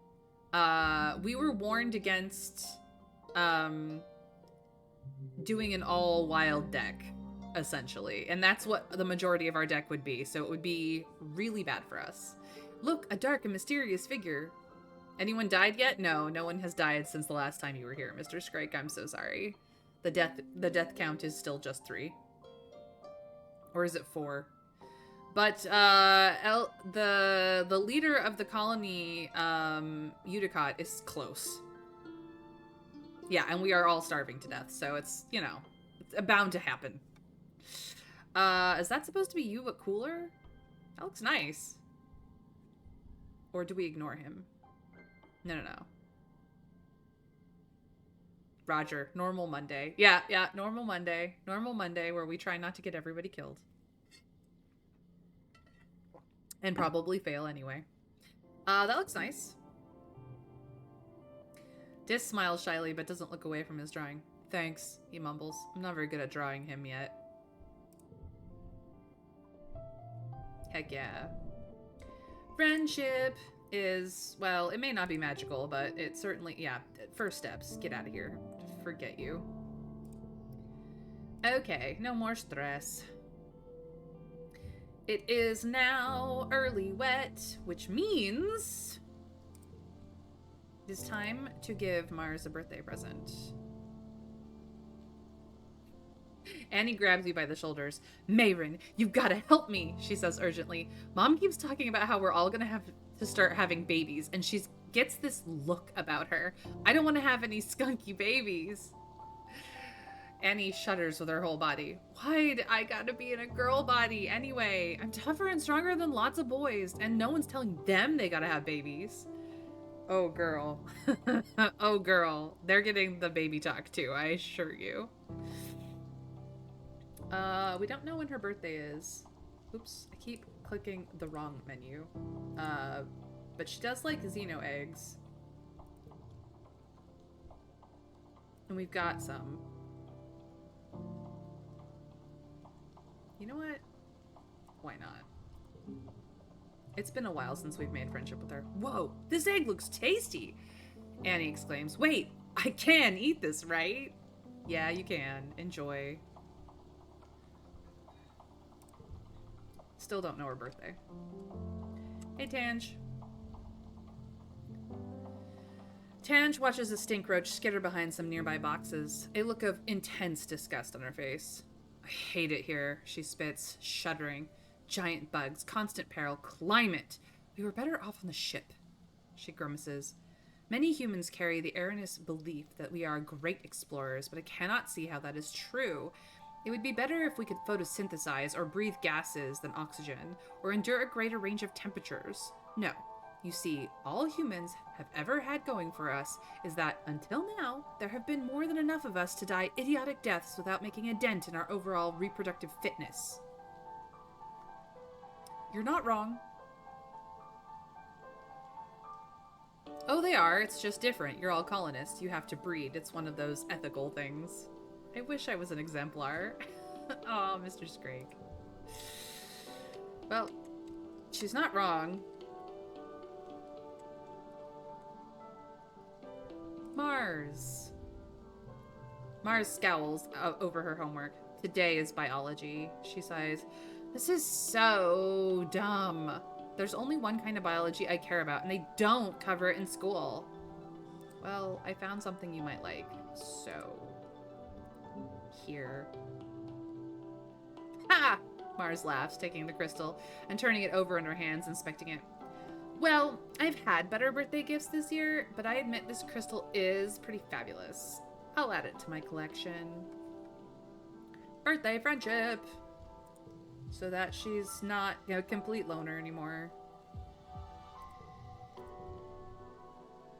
Happy birthday, Mars. Ooh, mushwood. Hey, Mom. Oh, Mom's giving us her ration bar again. Hey, Dad. So is Dad. Apparently, we're not starving today. Someone pissed me off? I used Pillar of Sacrifice. I mean, you know, fair. Mr. Scrake, fair. Cal is listlessly kicking a sports ball around. This is kid stuff, he says, eventually kicking it into the garden. Sports is just like war games for kids, you know? Winners and losers and thinking like your team is the best and everyone else sucks. He shrugs. I just like doing important stuff now is all. Aw. You're growing up, Cal. Dis. Oh, he's conserving energy again. Well, your birthday is in 2 months, dude. We're gonna give you a birthday gift then. Alright, let us go do the experiment in geoponics. We can forage next month.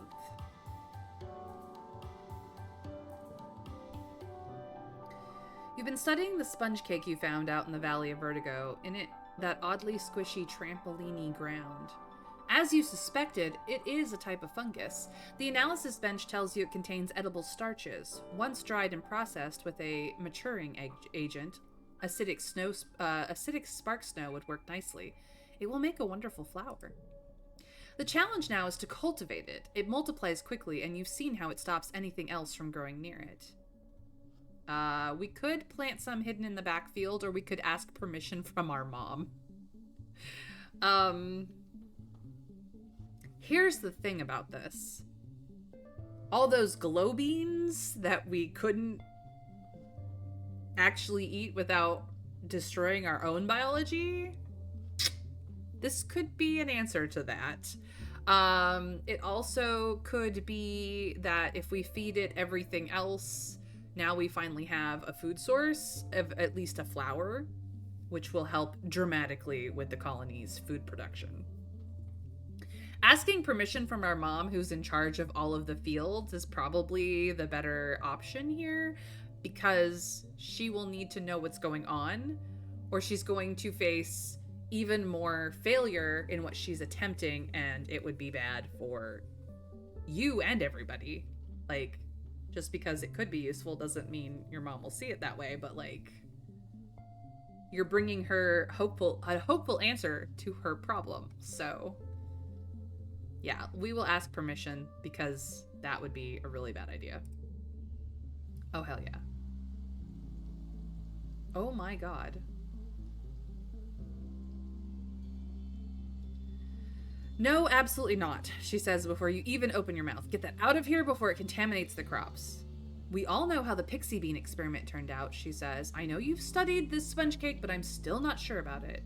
So we could do, please. We could do biology. Please is not gonna, like, please is not gonna be the way to go, because as much as we are loyal to the colony, she needs to have the facts here to make sure that it's safe. And what it's not safe for is all the other crops. What it is safe for, as far as your research has shown with the facts, is that it is edible. It is safe for eating. So, we've checked.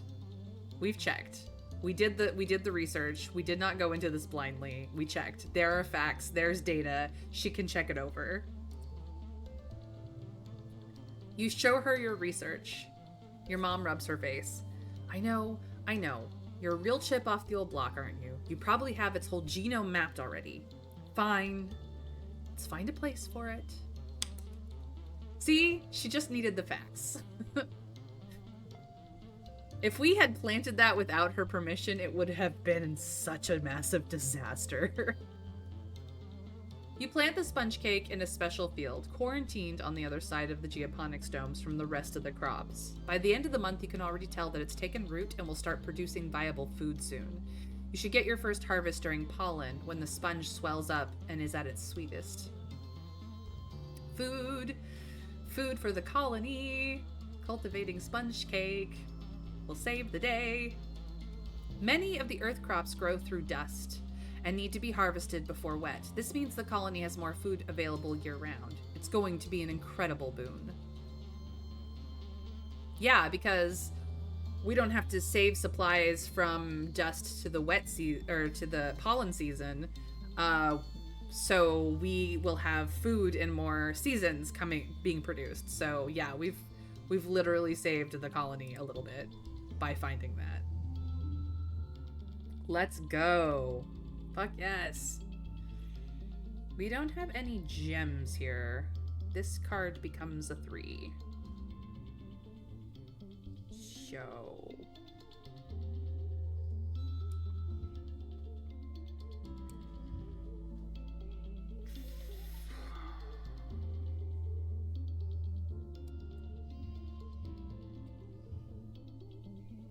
We're not gonna have rounds, so it really doesn't matter that much. Hold on. This card becoming a 3 is great. Then this card becomes a 3. We put the 6 here, we put the 4 here, and then we can put any other 4 here for a pair and super gold the crap out of this. Yes. We can't do any straights because there's just not enough numbers. And we don't have gems in this, so it doesn't matter which of these 4s we put in there. It's the flush boost that we're getting from the helmet that is like, and the pair boost that we're getting from the hop eye that is just like killing this, like, easily. If we had any more bobber fruits, I would make this a flush 5. Or a flush 5, yeah, but we don't. I'm saving that as a gift. I super gold it anyway, it doesn't matter. But yeah, yes! Biology is almost actually maxed out. Organizing is up.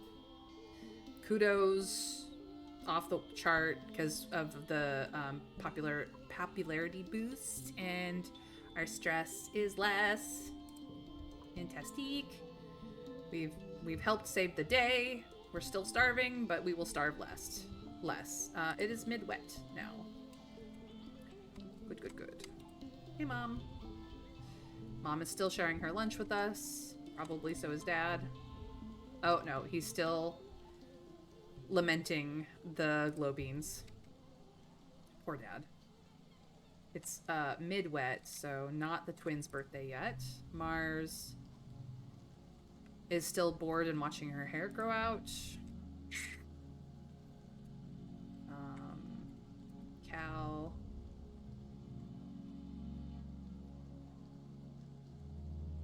is still griping over the Dorbs moths because they just squeeze in everywhere. Annie is acne issues again, and Tangent is lamenting her biology some more. Next month is the twins' birthday, and we will be giving them gifts. Dis, how you doing? I don't like being hungry, Dis says, rubbing his stomach. Like, it still hurts, but I don't think I feel hunger like other people do. I know I could starve to death, but he continues, then shrugs. I'm not scared to die, so it's kind of like, wouldn't it be kind of nice to just fall asleep and never wake up? We all die eventually, and it's not a bad way to go. I mean, if you can die in your sleep, it is the best way to go. You don't feel anything, you just are gone. I highly recommend, but it's not something that you can necessarily do on purpose. Yeah, we probably do need more than just the sponge, but absolutely, this has helped, like, drastically, so.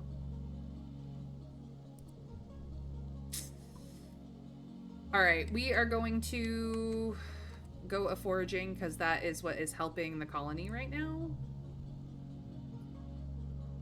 As a reminder, the Valley of Vertigo is where we're going, so if we get lost, the colony is to the west of us, depending on where we are. We know that this is a place dense with pollen-producing trees, a wide variety of edible food, both plant and animal products, and there are a number of animals here that geoponics would be interested in domesticating. So we are going to forage in the valley. We have 6 events remaining, 2 collectibles, and a boss event. So time to get our move on.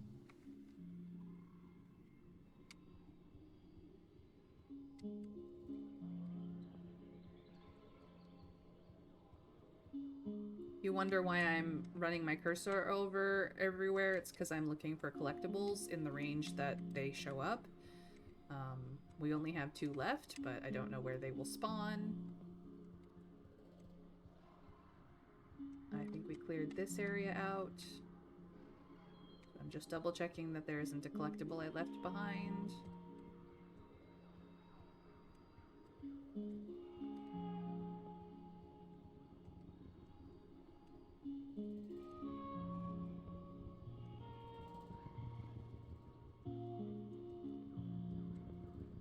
Okay, I am gonna go to the other branch.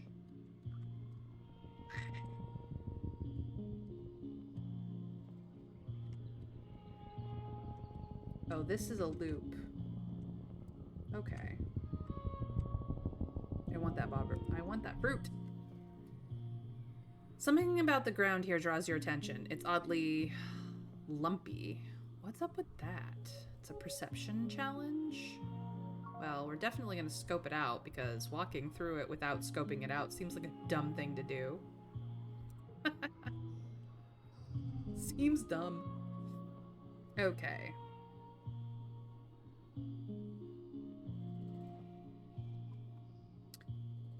What if we do these and these and these? Yes, I know that we could get higher, but I would like to make giggling go away. So I'm gonna use it.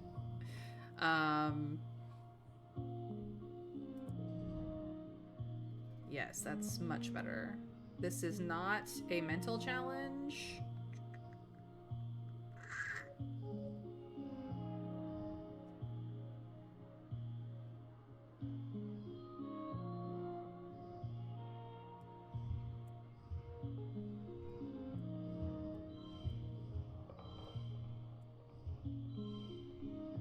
Alright, so 2 pair, a straight,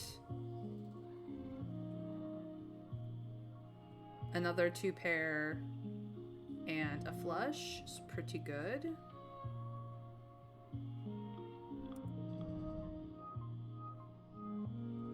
And we have all the 4s. Jeez Louise.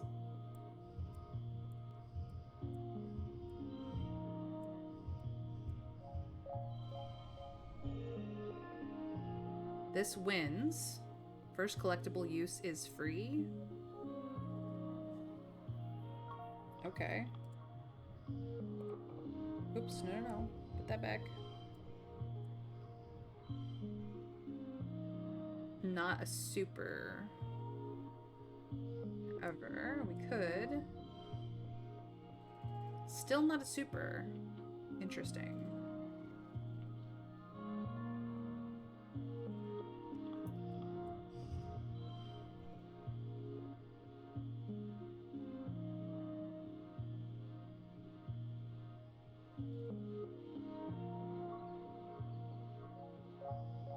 I have 7.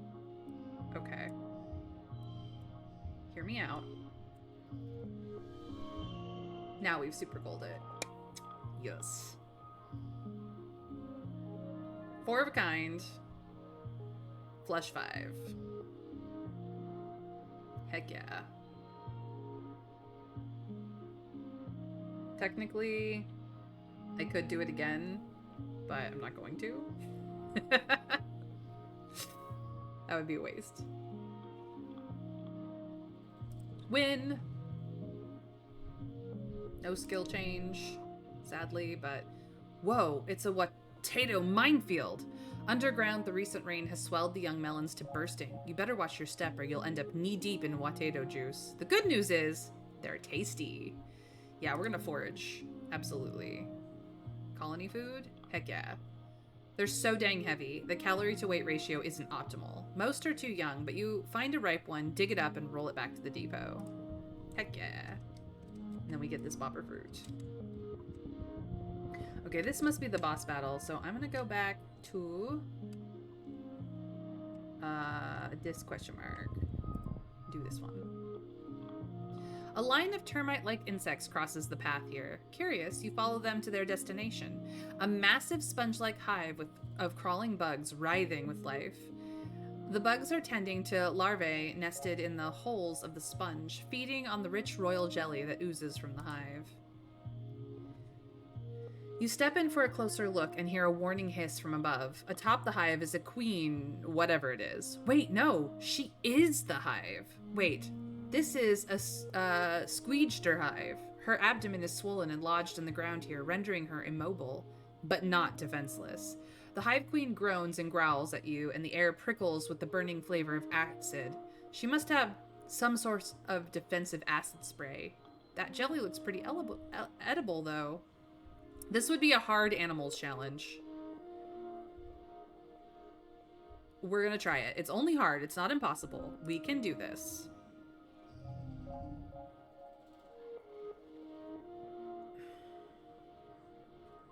Okay. Smart for my age seems to be weirdly colored. So it is now a wild color, essentially. It's a wild card for color. So this is a flush 3 with a 2 of a kind, just so that giggling gets used.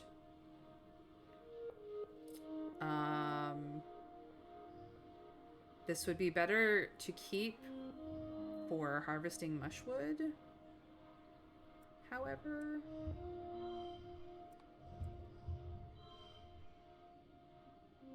could do this. Or we could do this, because we know that there's plenty more science fair champions in there, actually. Let's do this. Yeah. Next round. Interesting. All my gem cards have gone wild. I love that. Radioactive plant. Smart for my age. +2 card with gems. +2.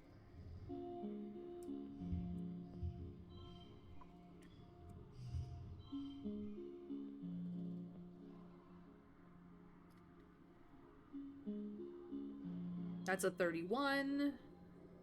I like it. I like it a lot. It's very nice. Very nice.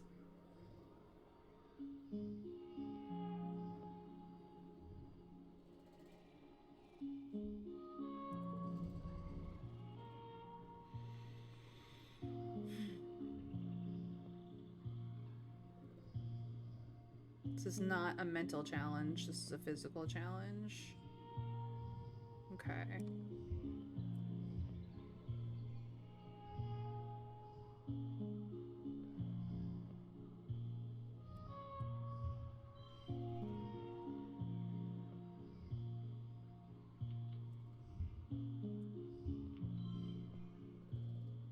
We don't have a 3, though. That is a problem. We can make a 3.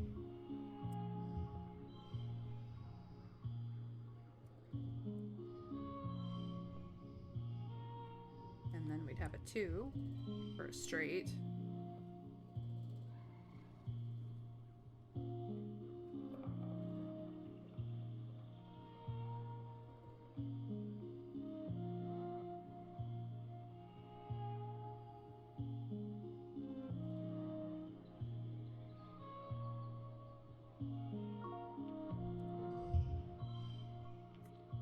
Flushes. And this is also a straight.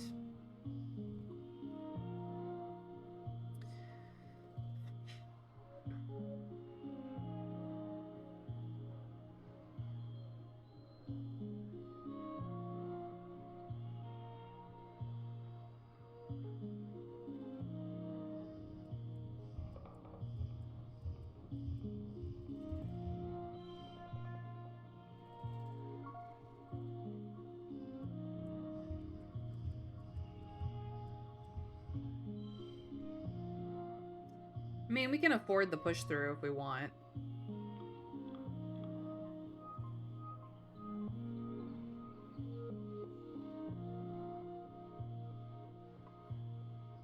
I have lots of like high cards in here too. I have so many of these like science champion fair things that I just do not understand why I'm only getting all these freaking low cards. But I suppose I have a higher chance of low cards than I do high cards.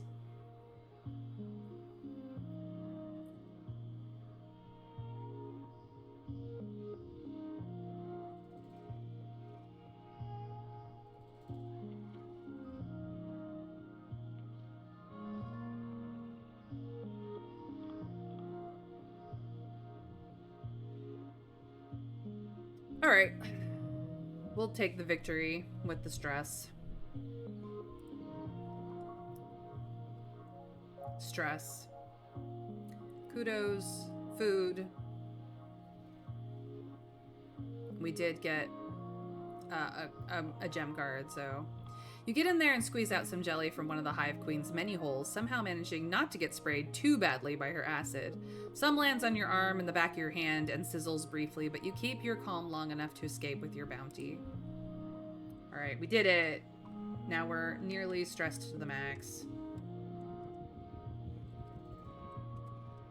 Collectible? No. Just this. Anything over here? No. Well, we've got time for one more. Oh, hey. You find a healthy blep bush and harvest some of the leaves to bring back to the colony. Utopia is beyond excited when she sees your haul.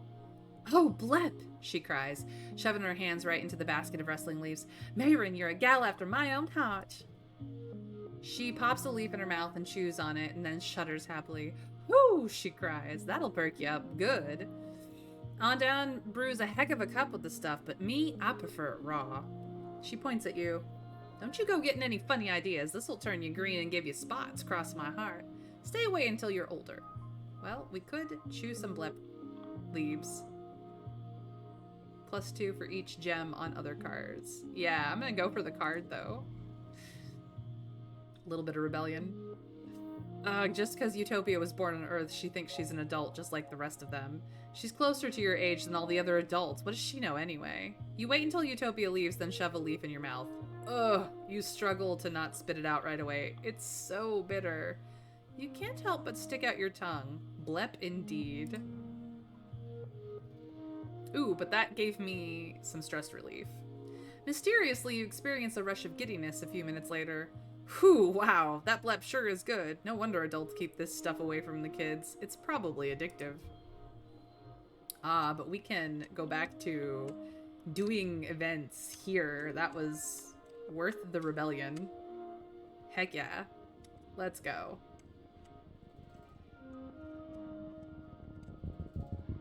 Alright, we have maybe...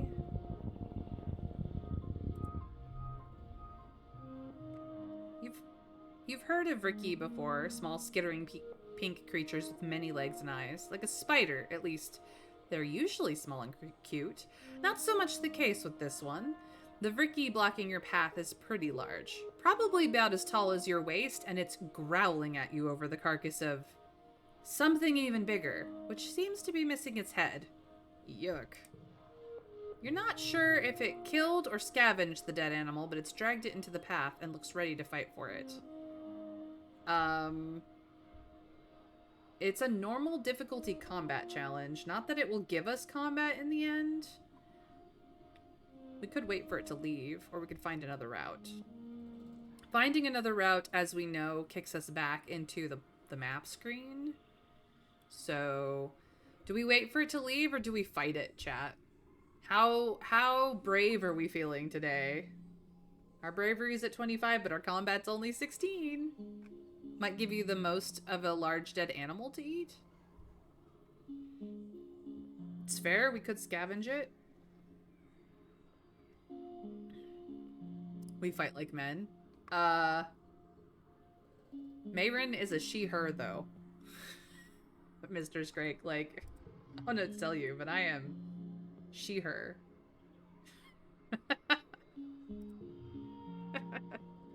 It's a TF2 quote. Yeah. I mean, Fight Like Men is an anthem for, like, every war and a whole bunch of other things, too. But, yeah, it's also a TF2 quote. They were quoting lots of other things. Come, we fighteth like men, heavy weapons guy. Yeah. The heavy. Classic. Not a lot of brains, quite a lot of brawn. Fight good. Alright. We do the challenge, because why not? We got gem cards. So we can absolutely do this.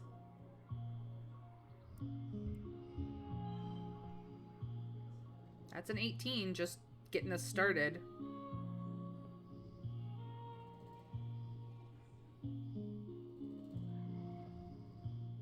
And flush.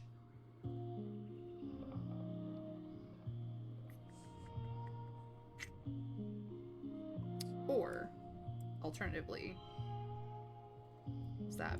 Yeah, that was actually more because of the pair. We'll do that next round.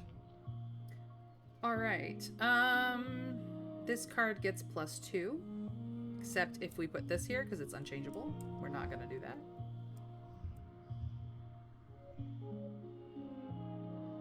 We don't have any gem cards in this run.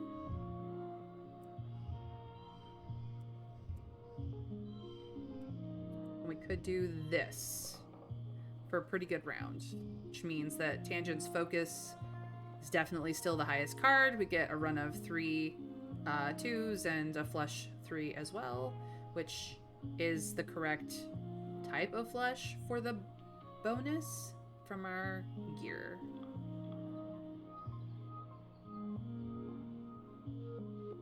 like it.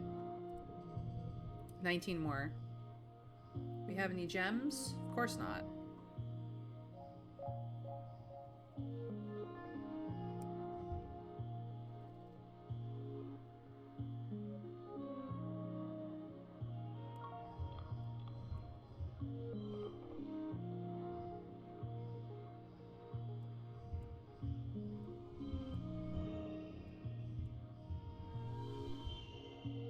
So that's super gold. Probably about the best that we can do. Because of the virtue helmet, we get +2 here, and because of our hop eye, we get +1 here, and super gold for the win. Heck yeah.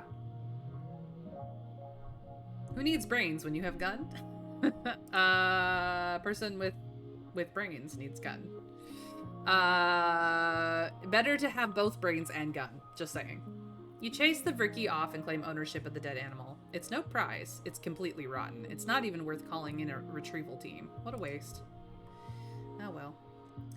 We can do one more challenge. Sadly. No collectible. I think we've gotten all the collectibles now. But that's definitely the boss, and there's a challenge in our way, which we will probably max out our stress over. It's a bravery challenge, too. A curious Vriki blocks your path. It's acting strange. It keeps scurrying up trees and hanging upside down to get a different angle to look at you, then dropping down when you try to pass underneath. It may be small, but it's at least attempting to be intimidating. That must mean something. The boss can sock me. I mean, it will try. We don't know what the boss event is or what a boss event does, because this is the first time we've come across it. So, bravery challenge time. Smart for our age is locked. Okay. Fine.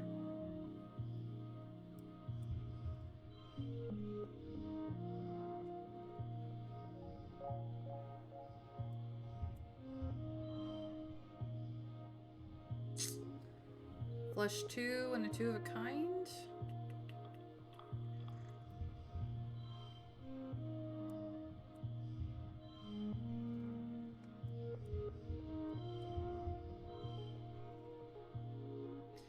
Yeah, because we can't do a 4-3-2 and have it count as a straight, so I think this is as good as we can do for round 1. All right.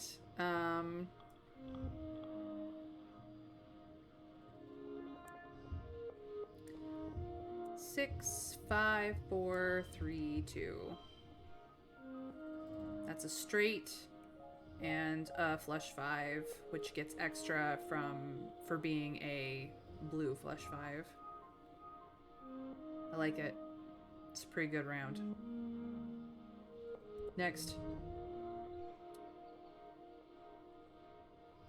Alright, this is a pair of 4s. This is an 8. That's a 5. And there we go. Because this is also going to be a 2. We get +1 from the Hop Eye gear. +2 from the Virtue Space helmet gear. Super gold that to heck. Let's go. We are victorious.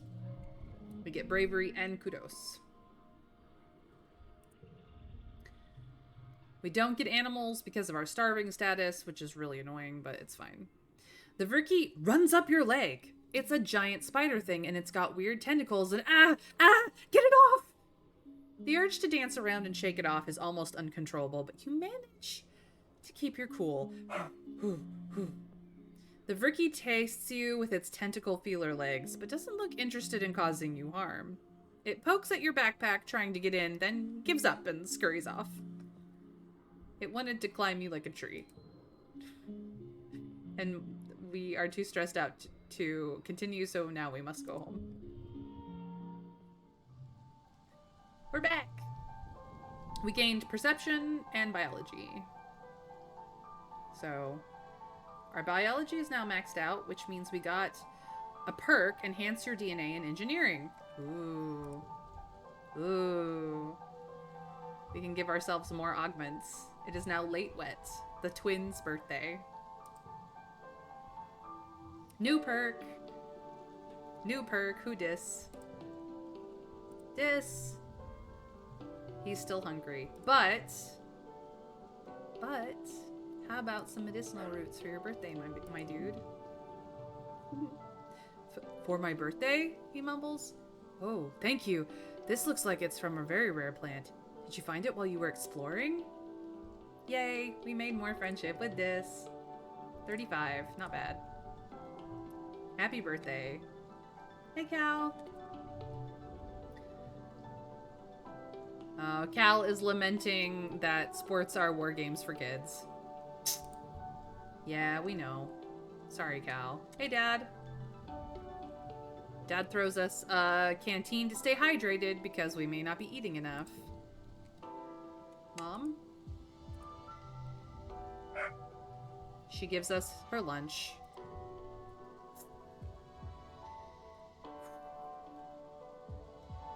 Mars, what's up?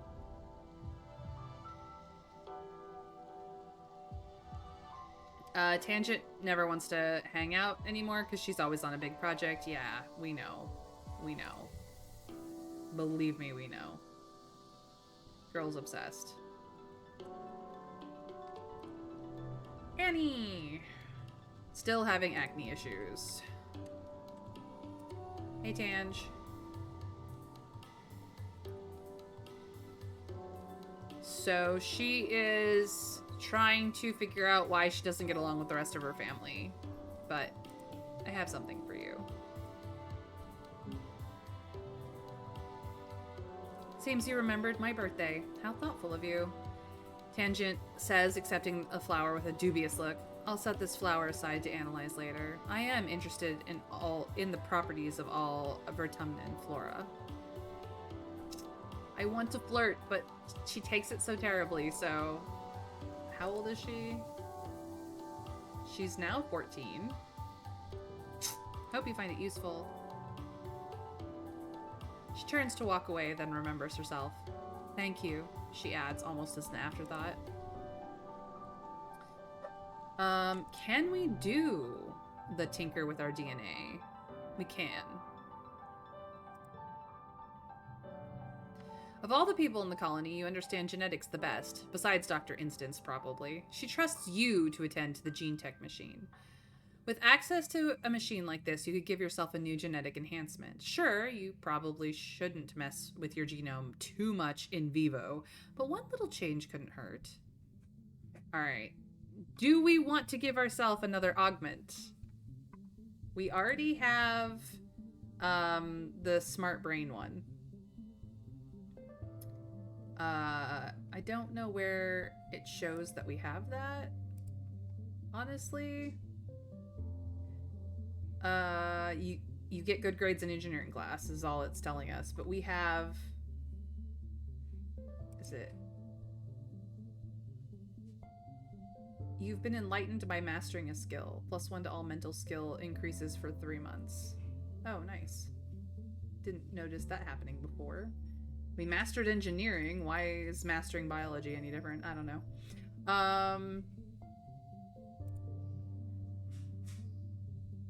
We have... I mean, the closest I have to it is Absorbent Brain. We have Absorbent Brain 1, the card, but we also have that perk on ourselves to begin with. That is our augment. So do we want to add to our augments, or do we need to think about it, or are we good? What do we think, chat? I am letting you guys give me your opinions. I will have to push the buttons at the end of the time, so I will be making the choice, but I would like to hear what you guys have to say. We have an augment. We now have opened up our ability to have a second one. What does chat think? Trav says more is good. Okay. Okay. Interesting, interesting. Anybody else want to weigh in? Yes, I am a lurk friendly chat. You don't have to participate if you don't want to. It is optional. If you are just chilling here while you're doing other things, that's all good. So lurkers, please don't think that I am trying to bully you into talking to me. It's just, I love to hear from you guys. You're all my friends. It's all wonderful that you're here. More. Also fighting Churgan right now. I hate that guy. Kill him for me, Mr. Scrake. Wreck his shit. I hate that guy. He's such a pain in the butt. Make him rue the day he picked up any sort of scalpel.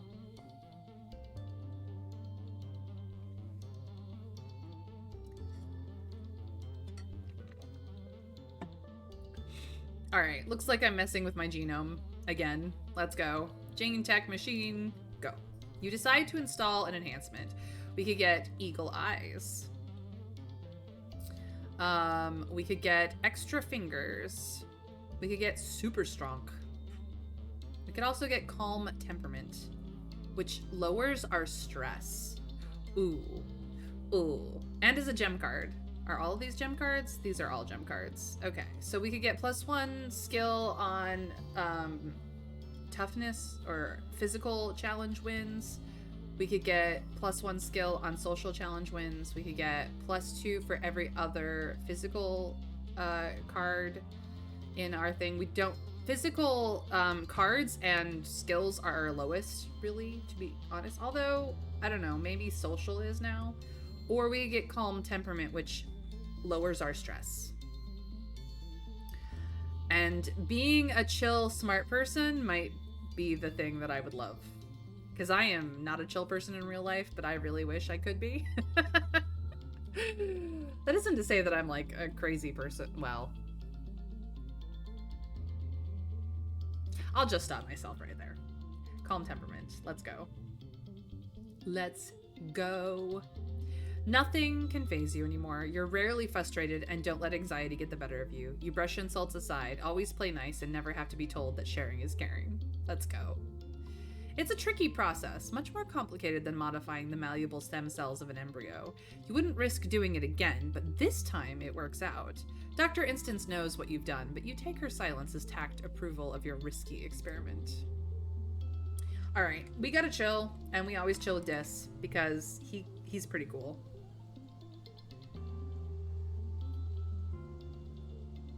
Thank you, Mr. Scrake. I really appreciate that you killed that guy, because he's such an ass, and I hate him. So I appreciate it from the bottom of my heart. Thank you for having my back on my sheer, absolute, unadulterated hatred of a video game mini-boss. my paladin in shining armor.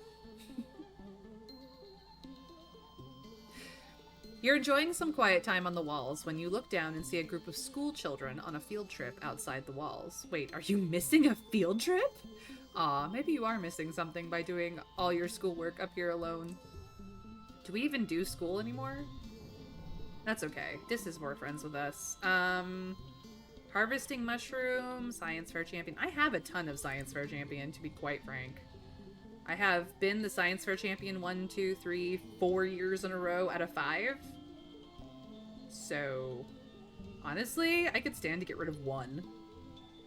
It would let other things roll up more easily, but I do like science fair champion because it is a high value card.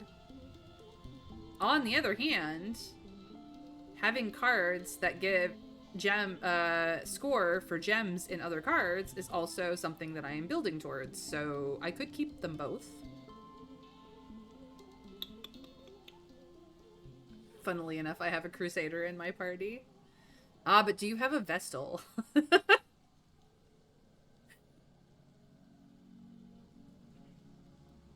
Because the Crusader should absolutely be Mr. Scrake, and the Vestal should absolutely be Mayrin. Just saying. My paladin in shining armor.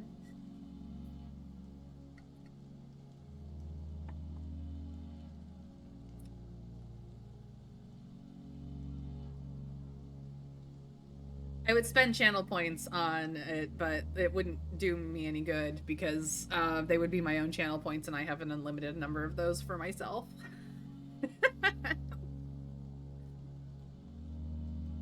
I am going to keep them both. Screw this. Yeah, they're both decent cards. Having them reduces the odds of getting really low cards. Yeah. Although some of my really low cards replicate themselves, so it's not that useful, but sure. It's been 3 seasons of heavy food rationing, getting more and more strict as the year dragged on and the fields continued to struggle. You've been wasting away. You all have. It's not just the lack of calories. There just aren't enough vitamins and good stuff in the food you are eating. Stress. Your muscles ache all the time. So this is what Calm Temperament does for us outside of the specific card we gained for it, is that it also reduces our stress that we take when we do anything stressful by 2. So with the Hop Eye gear, that's a -3 to all stress gains, which is very handy. Your muscles ache all the time. Sometimes you feel strangely euphoric, filled with inexplicable energy, but often it feels like there are weights tied to your shoulders pulling you down. You don't have the energy to do it anymore. Even the prospect of giving up to find food feels like too much effort. Better to just lie down and accept it. Despite being so tired, you can't fall asleep. You spend entire days in a dazed fog. At least you hardly feel the hunger now, or it's hard to tell dreams from reality. Remember, we have off and on had visions, be it in sleep or sometimes even awake, of if possible futures. We have had warnings of things yet to happen. Some of them do, some of them don't.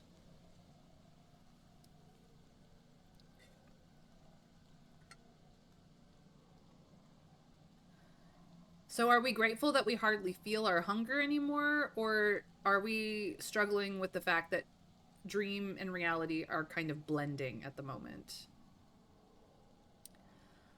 What do we think, chat?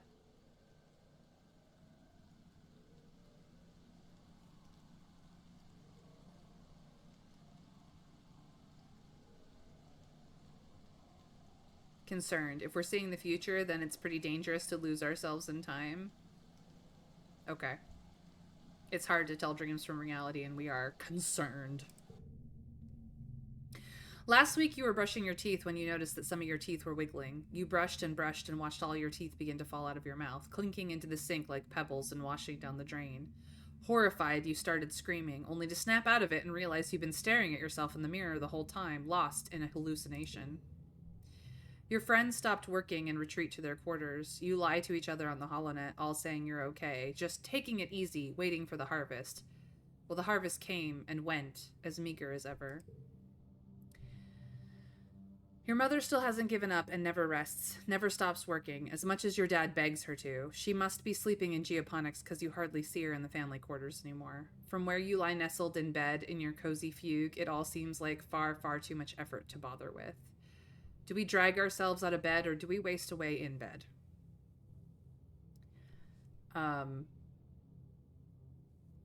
Yes, we are starving, but we could attempt to try. Although this may be the end. We are dragging our butt out of bed.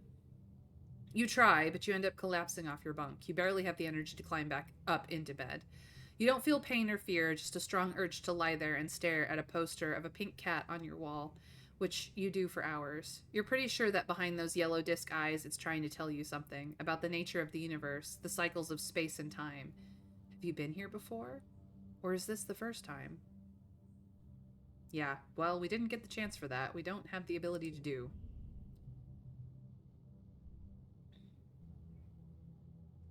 Your mom comes to your bedside and tries to feed you some of her rations. She looks like hell, sallow-eyed and gaunt, but she refuses to stop working. She says she can't keep the rations down anyway. They upset her stomach. Please, Mayrin, she whispers, please eat. Do we take the food or do we refuse it because mom needs it more?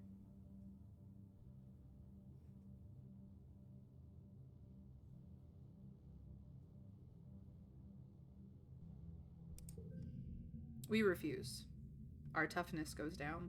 It is now less than a 19 because of our equipment. I could unequip it and actually find out. Oh, can't change gear in an event. Never mind. I wish I could. You stoically turn your nose up at your mom's rations, not sure you could stomach them anyway. You don't remember much from the next week except those all-knowing yellow eyes stare down from the poster on your wall, and your parents coming and going trying to get you to eat. Too weak to protest anymore, you eventually accept the extra rations. It's a relief when your head clears and you can walk again. But your mother still refuses to rest. Both your parents feel responsible for this famine, but as head of geoponics, your mom takes it personally. She's been skipping meals, relying on water and pressed soy bar rations, just enough calories to keep a body moving, but not enough to stay healthy. Yet she never lets up working herself to the bone, barely even sleeping, increasingly sallow-eyed and gaunt. You and your dad try to slow her down, but well, she's a stubborn woman. If not her, she says, then who? You and your dad are in the lounge, slowly sipping your vegetable broth, when there's a commotion at the doors. Someone runs in, gasping for breath, yelling for you and your father to come to geoponics. You run over, knowing deep in the pit of your stomach that something terrible has happened. When you see the faces of the agriculturists, your mom's people, you know that feeling is real. Your dad sees her body first. He lets out a cry like something you've never heard before. A deep, unimaginable pain dragged up from the darkest parts of where fear lives.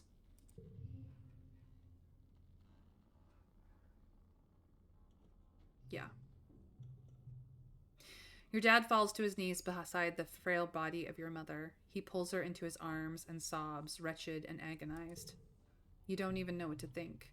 Your mom always seemed larger than her body, but seeing her now, there's nothing there, just a fragile shell.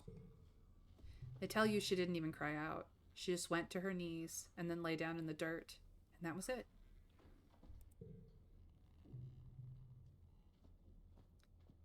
She's gone. Even with our anti stress, we maxed out our stress. We will not be doing anything next month, which is probably fair. Your mother's body is taken to the incinerator room, and that night the colony gathers to pay their respects. Do you join them? We are now starving and in mourning and enlightened for all that it will do. Do we go to the funeral, you guys? I was hoping that by refusing to take her rations, she would survive. This did not work. Of course, we're going to attend her funeral. It's our mother's funeral. We have to. How else are we going to say goodbye? I hope you are enjoying the death in the colony, Mr. Scrake. I know that that's what you were looking forward to. Like Tammy's funeral, the incinerator room has been cleared and a wreath of flowers placed over the mouth of the organics recycler. They're white astrantia, your mother's favorite flower, carefully carried from Earth with the hopes of it flourishing on Vertumna, just like you. Yes, F's in the chat to pay your respects. I will use an F from a different stream, but F in the chat to pay respects. Yes, that is a very Darkest Dungeon F.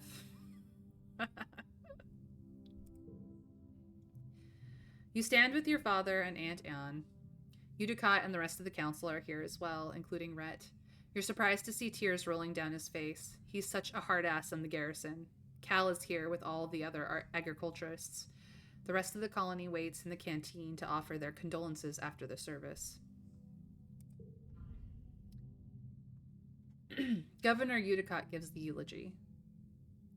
All right, Winter Fairy, please stay safe and give your love and all of chat's love to your munchkins.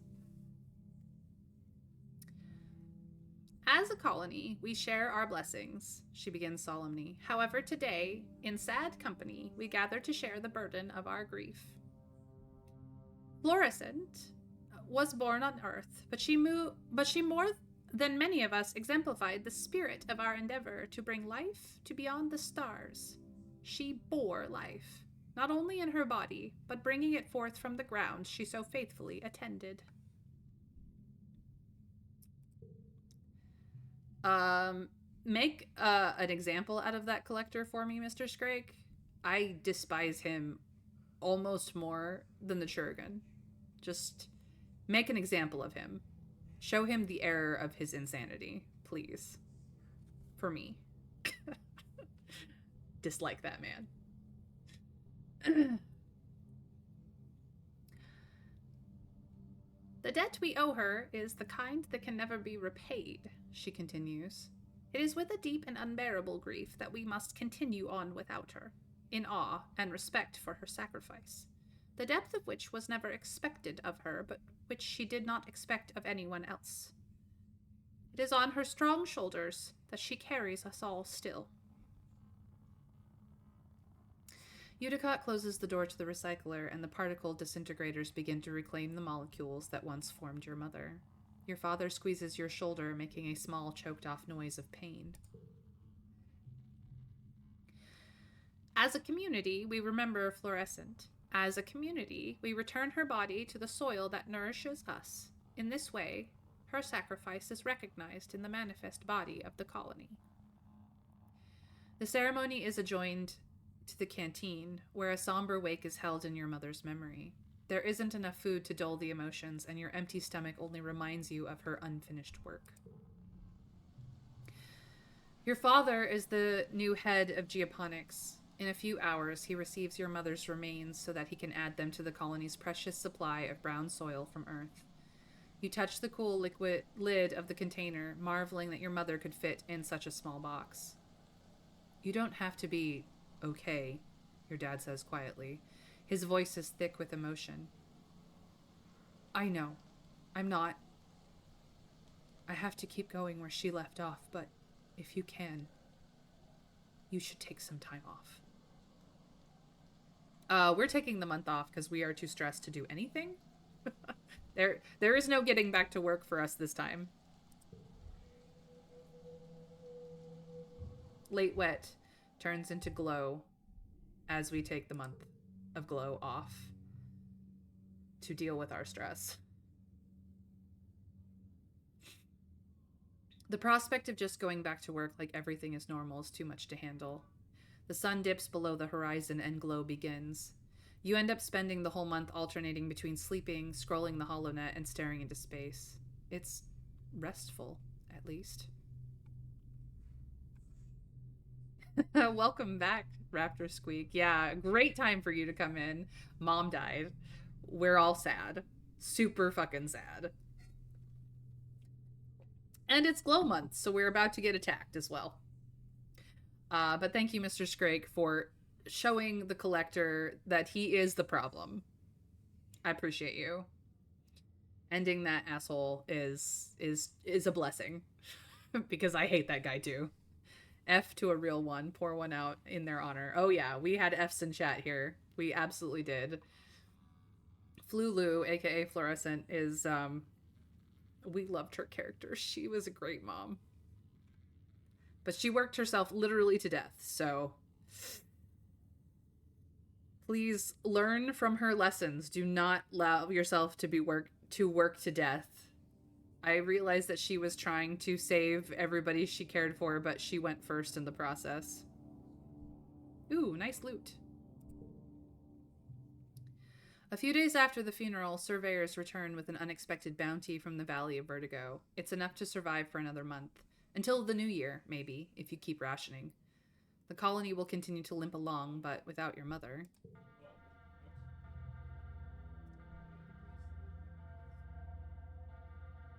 The roar wakes you. It would wake the dead. It shakes the walls, rumbles through the ship's hull, and makes your heart skip a beat. You're paralyzed by a sudden clench of fear in your gut. Through your porthole window, you hear metal screeching and people shouting, then another roar, guttural and rumbling like the sound of a mountain collapsing. Something enormous is out there. Okay, as a reminder, our combat is 16, regardless of the fact that our bravery is an enhanced 26 at the moment. We could run out to face this thing, or we could stay indoors.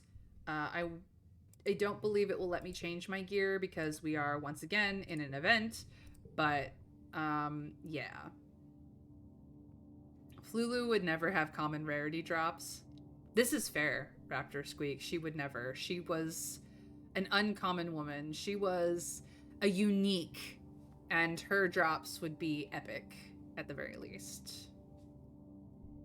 But this is the first time we've had the opportunity to run out and face what the attack on Glow, or during Glow, so I'm going to do it just because we've never done it before. Let's go be brave. We are now gaining the status of heroic for whatever that does to us. It won't show up here, though. You don't know what gives you the courage, but you run out to the field to face the horrible creature faced. Oh, fuck. Yes, this is an 18+ channel. Yes, I cuss. Oh, fuck. It has no face.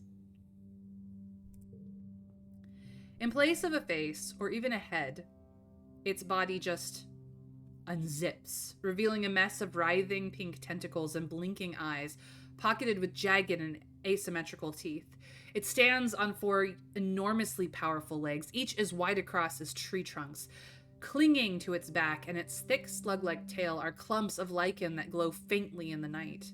The creature is nearly twice the height of the greenhouse. It's standing on top of a flattened one, the wreckage of the lattice and plants all around. Flickers of light from plas rifles and stun gloves light it up from underneath, and the stench of ozone is thick in the air. You see Annie and her brother Calm darting in around its legs with their twin shocks of red hair. The faceless creature lurches onto another greenhouse, oblivious to the soldiers trying to herd it away. The monster left a trail of destruction from where it smashed right through the walls. Smaller creatures are pouring in through the gap and they're heading straight to command. You watch helplessly as the hordes of animals storm command, sneaking through torn away panels and smashing through windows. It's too far away to hear the screams, but Governor Udicott is inside. You have to do something.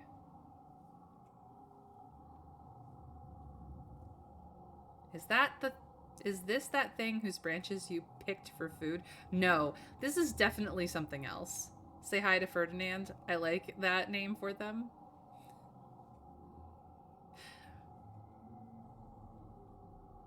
We haven't met Ferdinand. Do we help Annie and Calm? Do we save Governor Udicott? Or do we fight the faceless monster on our own with a 16 combat? Let's not fight the faceless monster. That's death. We are a thinker, not a doer. Well, Annie and Calm are capable people. I wouldn't want to go solo. Udicott is pretty fragile and therefore helpless. Try to help Udicott, because if you don't, that's a guaranteed death. I mean, that's fair. That's fair. Yeah, let's try to save Governor Udicott. Let's see if we can't outthink the problem. The smaller creatures are making a beeline for command, slipping into the heart of the colony while the defense squad is distracted. The line of slinking, many-legged beasts pass by much easier targets, moving with eerie, almost tactical purpose. Whatever's happening, you have to stop them. The scene in command is chaos. The blast doors that would have protected the bridge from depressurization in space are held open by a mound of corpses, both human and animal. And inside you hear Governor Udicott screaming for someone to help her. Well, it is a normal difficulty combat challenge. Dis, have you been giving them strategic advice? Hard to say. First collectible use is free, so we can buff our shit. We have a gem card, and we have cards that do things. So let us... Excuse me, what? Don't do this. Let's do this. So it's 3 of a kind, as well as a flush 3 that gets a bonus for being all blues. 21 for an opening round. Pretty good. Let's go. All right. It's not a mental challenge, so this isn't going to do us a lot of good. But we can do... Maybe I save this. Maybe instead I do a run of 2s. So we get 4 of a kind with a boost from the hot buy gear. We also get a boost from this flush. Oh, PP, thank you for the lurk as well as the bits. Goodness gracious. I appreciate your bits for just being me. Aw, sweetheart. You are wonderful. Thank you so very much. Welcome in. And I hope that your own stream is going well. So if you're not following Psycho Phoenix, please do so now. Do it. She's wonderful. And also, I'm probably going to raid her later. Never understood what makes challenges easy, normal, hard, or impossible. Even when I have a skill maxed, it's considered a hard challenge. Raptor, it might actually have more to do with what the highest score of your cards in that category is.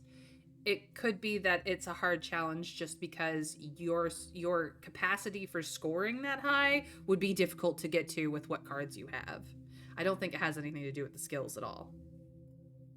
I think it's more deck related. But it also could just be that they've labeled certain difficulty levels as easy, normal, hard, or impossible. It could also just be arbitrary labeling. So you'd have to look into the game code for that one, and I am not a modder, a coder, or any other person who could do that. Is this the highest score that I could get for this round? I think so. I mean, even the fact that I have higher scoring cards here, this is just such a very good collection with the bonuses from my year. So, next round. Yeah. We just need to hit a 19 now, so that's gonna be pretty good.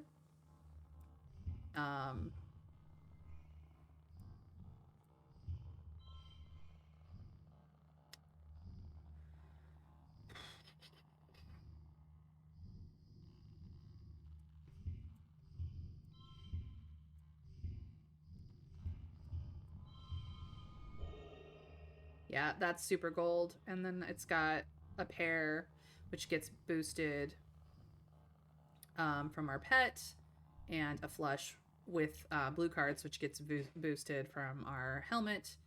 So, yeah, I don't even need to use any of the collectibles, even though the first one is technically free. Although, if I want to,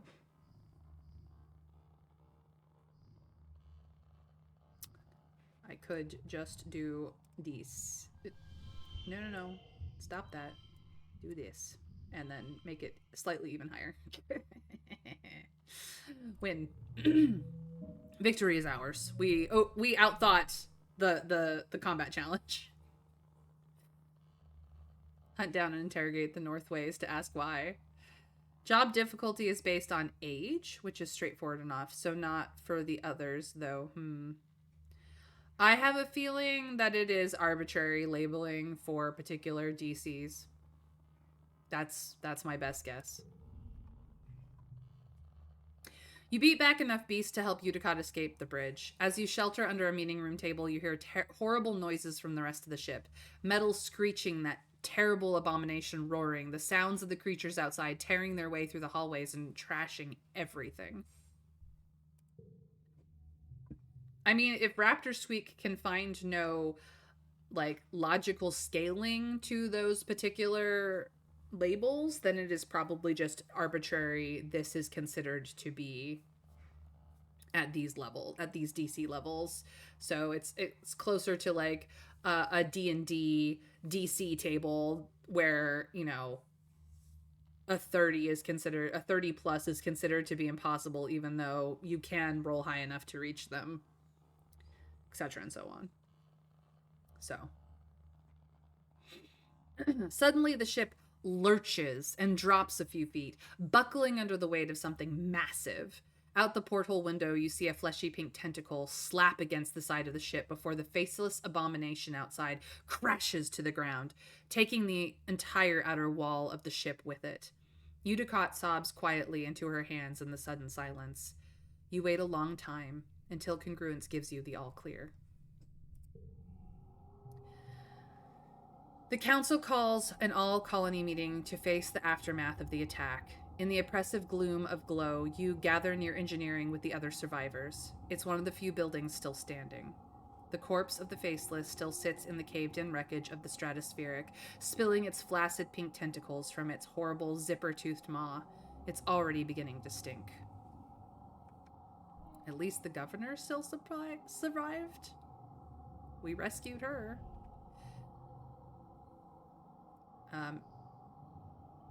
Governor Udicott takes the stage and thanks you personally for rescuing her during the attack. Because of your bravery, the colony still has its leader. She also acknowledges the bravery of the defense squad, citing their heroism in finally taking down the Faceless. If only it hadn't gotten away from them and stampeded right into the Stratospheric. At least they stopped it before it got into engineering. It would have activated the reactor and left a crater the size of an asteroid impact. Anything is edible once. This is true. Geoponics is gone. The greenhouse is destroyed and fields trampled. After a year of suffering, starving, and only barely scraping by, you're not just back where you started. It's even worse. Everything your mom sacrificed herself for, gone in one night. The entire front half of the Stratospheric has been destroyed. The living quarters, the canteen, the garrison, the lounge, even the crèche. It's all gone. It's only by some stroke of luck that people hiding in the crèche weren't all killed. Governor Udicott solemnly reads the names of those who lost their lives. Too many. You all stand for a moment of silence. You feel the weight of loss like a blow to your chest. Annie and her family cry out when her brother Calm's name is called, and their quiet sobbing continues through the silence. With the living quarters destroyed, everyone moves into the engineering wing for shelter. You're crowded into the classroom with other families. The adults try to make it seem like a sleepover, but you're all still so shaken. Annie cries about her brother and screams at anyone who tries to comfort her. Eventually, you just ignore her grief, as painful as it is to hear her sobbing at night. We're still in mourning.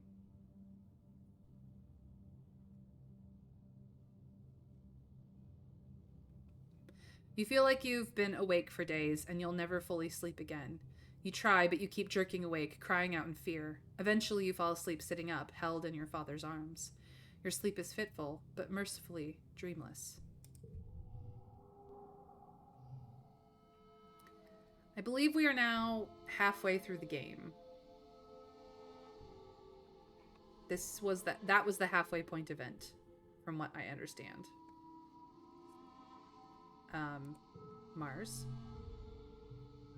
Mars crosses her arms and sulks. What is the point of having all these kudos if I can't actually use them to, like, buy stuff we need? Like, hello, it's not like I can mail order more supplies through the wormhole.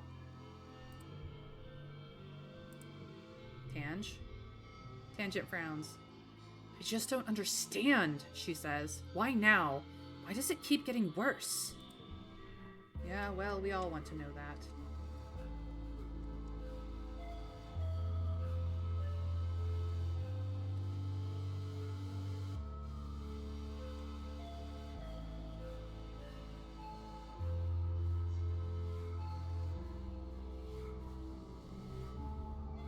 It's been hard to talk to your dad about everything. Losing your mom, then losing the colony right after, it's too much to take. Neither of you know what to say.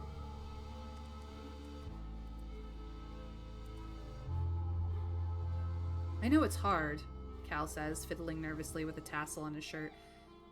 But I just think, what would your mom do right now? She wouldn't complain, that's for sure. You're right, Cal. You're absolutely right. She'd just pick right back up and continue on. Dis is examining a bit of rubble, turning it over in his hands. I wonder if we're ever gonna find, like, alien tech, he says.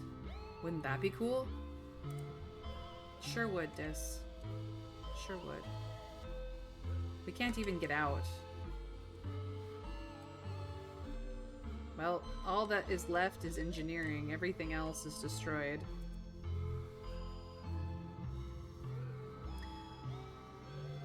So we can mourn, which gets rid of our stress, but we have no stress. And we can rebuild, which gives us toughness, organizing, kudos, and stress, which, you know, it's fine. Engineering is crammed with families and what belongings they've salvaged from the destroyed living quarters. You could spend time in your crowded temporary lodging in the classroom or help adults try to fix things. Well, we're zero stressed out, so we're doing rebuilding things because it's all we can do. The first month of quiet passes, each day plodding one after the other. You still have trouble sleeping in the classroom barracks, but there's nowhere else to go. Every day you wake with the others and try to make the best of it. Grief and anger come in waves, not just for you, but for everyone. Some days are better than others. You're assigned to help rebuild the walls. The first part of the month is spent just dragging away the wreckage, sorting it into salvage or recycling. By the time that's done, crews disassembling parts of the stratospheric have delivered enough salvage that you can begin patching up the walls. A sense of urgency permeates the crew. After everything, people need to feel safe. Yes, this is a reminder to take care of yourselves, guys. As Dear Nightbot reminds on a regular, about hourly basis, hydrate, give yourself a pat on the back for being you and being here. I appreciate you, and if this is a difficult subject or a difficult section of the game for you, please, self-care and your mental health are much more important to me than you being here. If you need to step away, if you need to not, that is okay. I know that this is hard, and I have played very emotionally difficult games in the past. This is actually not the worst of them, but though this section is very difficult. So as much as I'm going through this blind and had only a vague idea that this was going to happen in the beginning of the game, I don't want any of you who are coming in to feel like you have to be here just because this is a hard part of the game. Whether we've made good choices up to this point or not, this is my first blind playthrough, and I'm enjoying myself even if this is a very emotionally hard-hitting part. So please know that I'm here, and I hope that you will take care of yourselves. I swear, this game had me crying so much as I played it. It's one you really have to let take you for the ride. Yes, Raptor, absolutely. But like, if someone's not up to doing that, I don't want them to suffer just because I appreciate them being here. So there is that. Feel free to walk away if you need to, is all I'm saying. There are like real warnings for this game. You know that meme when Bunny dies and there's two types of reactions? Guess which one I am. Yep, Mr. Skrick, I know precisely which one you are. You are enjoying yourself right now. It's fine. Don't worry about it. Dis is on the work crew with you, something he does begrudgingly. Walls didn't help the first time, he grumbles whenever anyone asks for his opinion. We should just tear them all down and live like the animals do. If someone planted a bunch of buildings on my land, I'd be pissed off too. Unfortunately, Dis, that is not what helps humans. I understand that you could wander off into the wilderness and probably be fine, but the rest of humanity likes the illusion of safety, please.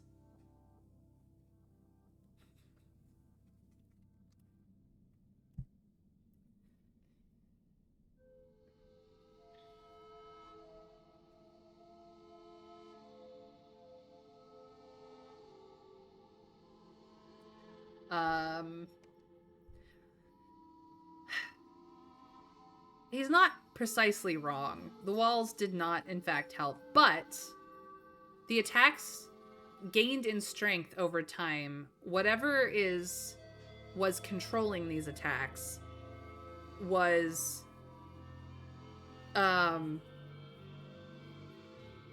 ramping up to deal with our defenses. So, yes, the walls didn't help over time, but needless to say,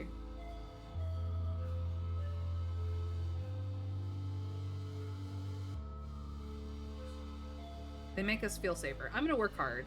I'm sure Dis is gonna be unhappy about that, but I'm still gonna work hard. By the end of the month, you've made noticeable progress. There are other priorities and not a lot of construction material, but when last year's mushwood harvest is done drying out, you'll be able to do more. Even if Dis is right that it didn't help the first time, it's better than nothing. Alright, we have a physical challenge of rebuilding the colony.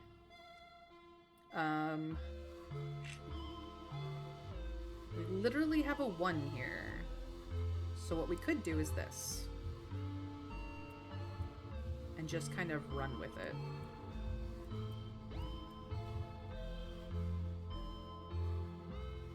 Didn't quite make it. Howsoever.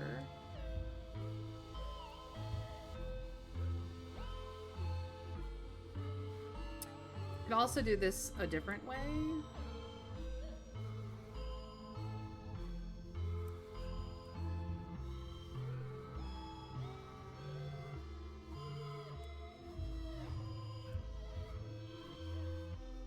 That's a 23.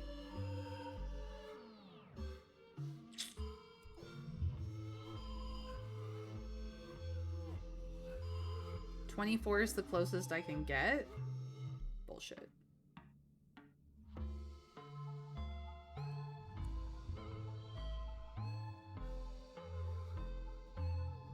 Bullshit.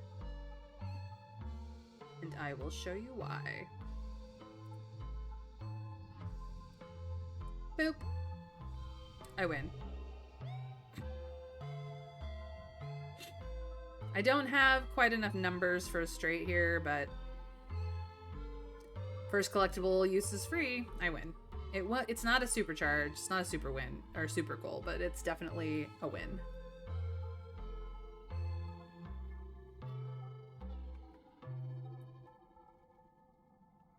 A 24 was the next better one. Doesn't mean that there isn't a better one again. Well, exactly. The brain doesn't come into doesn't take into account gear or collectibles, so nah, he wouldn't be fine. He'd last a while, then just die. He's like a cat who is all rawr, I'm independent, and then goes out every day, but comes back and benefits from a home and vet visits and care and a food dish, and yeah. We're just gonna win this one, though. It's fine. We get some toughness, though. We get some organizing, even though we've got debuffs going on here. And we get less stress from our gear. And some kudos. So we actually did improve our toughness a little bit. The sun finally dawns again on your birthday. You wake early and climb to the top of engineering to watch the first sun's watery rays break the horizon as the wormhole recedes across the sky. Dawn should represent hope after a long period of darkness, but this light only reveals the full extent of the damage to the colony. You've been having trouble sleeping like most people. It's hard to find rest crammed into the classroom with all the other kids and their families, and every time you close your eyes, you see. You shake your head to clear the memories. You pull your blanket more tightly around your shoulders, not your blanket, that one's gone, and stare out as the sun rises on the horizon, meager and sickly. Got Teresa amorous between Highwayman, Vestal, and Crusader? Ooh. Highwayman's trying to get your girl, Crusader. You better watch out. Or maybe the Vestal's trying to move in on your Highwayman. I don't know. Either way, it's a love triangle. Hey, kiddo, you hear? And your dad comes and sits down beside you. I was looking for you. Nice view, huh? At least we got a rooftop patio out of the deal. He laughs a little at his own joke, then just sort of trails off with a sigh afterwards. He puts his arm around your shoulders, and you sit in silence for a while, watching the sunrise pick out all the broken glass littering the fields, glimmering like a field of stars. Double pen incoming? Oh dear. Neither of you really know what to say. It's clear your dad feels like he has to give you a pep talk, but there's an impressive nature to the silence that makes it feel impossible for either of you to start. Eventually, he just sighs and his shoulders slump. I know things seem pretty bad right now, he says, squinting into the sunrise. It sounds like it's taking all his effort not to cry. But it'll get better. It has to, right? You're not so sure. At least your mom wasn't here to see this, he mutters. That's a silver lining, I guess. You watch the sunrise together for a few more minutes. After a bit, your dad musters up a brave smile and pulls out a little box tied with a piece of gardening twine. "Happy birthday, my little rutabaga," he says. Oh shit. +5 to challenges. You know what it is before you open it. Your old medallion, the one your dad made with the sun on it to represent Earth, was broken during the attack. In all the chaos, you didn't even notice, but your dad did and made you a new one. It's just like you remembered a similar design with a wormhole this time to represent Vertumna. You thank him and squint out at the swirling wormhole still barely visible in the brightening sky. It's so massive and awe-inspiring this time of year, but it always seems to herald disaster. You're happy to watch it fade away into the daylight. Your dad slaps you on the back. "What a birthday, huh? Here's hoping they all get better from here." You both head back downstairs to the wreckage of the canteen, where they've put up temporary roofing with whatever tarps and scraps could be found. The colony nanoprinters, the few that still run, have been working day and night to replace the necessities of life, but larger construction projects are going to take some time. Aunt Anne has coaxed the kitchen nanoprinters into making soy gruel and pressed bars. Life-sustaining, but depressing. You and the other colonists eat your breakfast in stony silence as you mentally prepare for the day. Governor Udicott looks more frail than you've ever seen her, but her eyes remain determined. Last week they held a mass funeral for everyone who died. There's talk of turning the Stratoferic's destroyed front half into a memorial shrine after everything useful has been salvaged. There's still so much to do.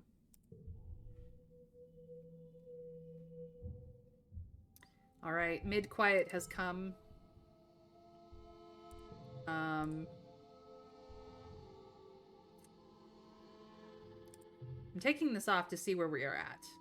Empathy is still at 11, persuasion at 16, creativity is still at 3, bravery is at 11. Reasoning is actually at 74, 84 with the virtuous helmet. Organizing is at 57, engineering is maxed, biology is maxed. Toughness is at 7, because we've lost toughness. Perception is at 13, combat is still at 1, and animals are at 15. The brain trainer allows us to do more skill challenges. The hop eye gives us less stress. This +2 to all mental flushes has really saved us, but unfortunately, I think that the +5 to all challenges actually outdoes this. So the Sun Medallion is coming back. When should we manage to unlock this 4th one, we will put the Virtue Space helmet right back, but until then, that is where we are at. Tangent paces outside in the engineering wing, the only building still standing. With everyone living in here, there's barely enough room to think. Yeah, I feel you, Tangent. Mars. This wretched planet, Mars grumbles, gazing at the wreckage of the Stratospheric. That was my ship! Right, Mars, as if anything is truly yours.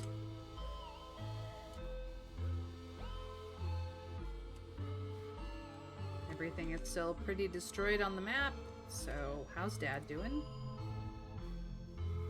Still can't talk to Dad. It's still too hard. Cal? Sure enough, my mom would not complain. You are correct, Cal. Tangent is going to go cuckoo from overwork and stress, isn't she?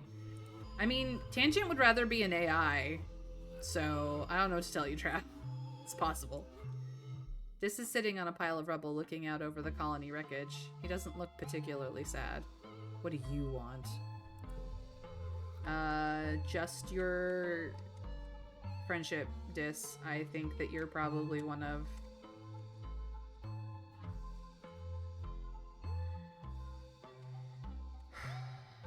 I think you're onto something, Dis, but we're not friends enough to actually do anything about it.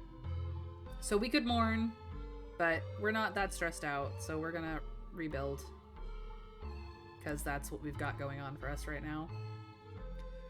You're assigned to help out in geoponics. The agriculturists have been hard at work trying to salvage what they can of the ruined fields and the destroyed greenhouses, but there's still a lot of work to be done. Your dad has taken over as chief cultivator. Succeeding your mom was already difficult for him, and now there's this. He's never been the kind of guy to hide from hard work, but he's been pretty distant lately. Cal's working in geoponics too, of course. He smiles when he sees you. Hey, Marin, there's lots of stuff to do. What do you want to work on? We could repair the greenhouses, work in the fields, or rebuild the animal pens. All of it is needed. What do we want to work on personally? If we repair the greenhouses, that means that food out of season can still be grown, which means we could have a more stable food supply, but greenhouses, of course, will be limited in space. If we work the fields, it means that we have a more immediate supply of food, but of course it is limited to what will grow in specific seasons. There's more room to more space in the fields for food, and seeing as we're all still starving, that might be the best short-term plan to go. Rebuilding the animal pens is also useful for some of the same reasons. They make other products that we do consume, and they weather the seasons quite a bit better, but we have to go find animals to fill the pens after they're built. So all of these have reasonable, from what I can tell without knowing what clicking on each thing will do, specifically game mechanics wise, reasoning for us to pursue one or the other. But what do we think is best for right this moment? Everyone's starving. Food now is genuinely more important because we may not get to long term. Yeah. So fields or pens, Trav? Fields or pens? Because both of those will provide food sources all year round and in immediate quantities. Working the fields is perhaps the more short term of the two.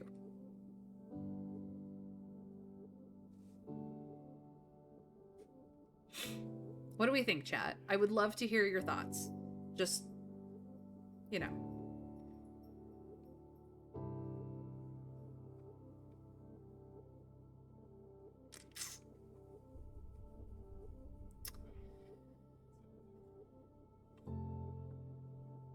I am very bad at making decisions, obviously. Obviously.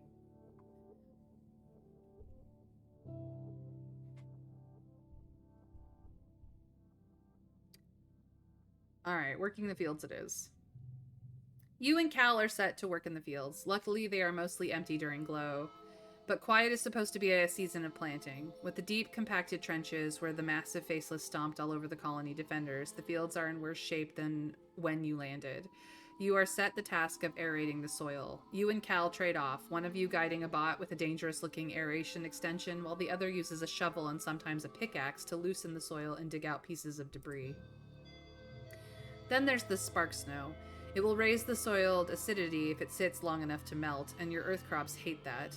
When you're not aerating the soil, you're trying to keep it from piling up. There are tarps laid out over the fields, but shoveling the snow from the tarps is backbreaking work too. It's exhausting. Everyone is worried that this will be the final nail in the coffin for your food supply after the famine last year. You try not to think about it too hard, instead of focusing on just doing what you can to help rebuild. I mean, we do have less mouths to feed from all the death, but still many mouths to feed. We are doing our best. +2 bonus to pairs, so we want pairs as much as possible.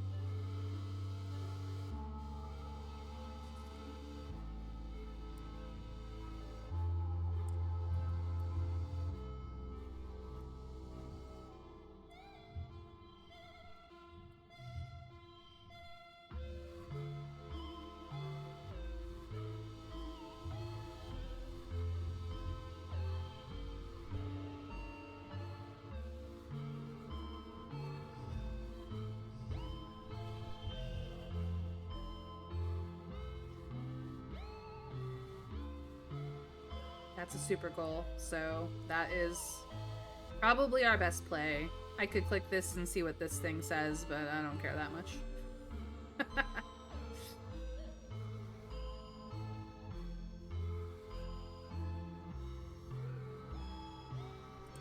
Just gonna win. We got toughness, we got organizing, we got kudos, we got stress. So we are getting somewhere. We're almost getting to the point where we're gonna get another perk from organizing, actually. So that's not bad for us. You're eating the mess tents when you hear something rumbling. Your bowl and cutlery start rattling. People look around in alarm. Could it be another attack? So soon? You begin to hear shouting from outside. Someone runs into the tent. There's something falling from the sky, they shout. It's on fire! You join the crowd of people leaving your temporary structures to gather in the colony square. People are squinting into the milky, quiet sunlight, pointing and gesturing wildly. It's impossible to miss the thing hurtling towards you from space, like a great big ball of fire coming straight for you. Is this it? Is this the end? After all you've been through, a meteor's going to land in the middle of your already ruined colony and kill you all? The heliopause has come to save us!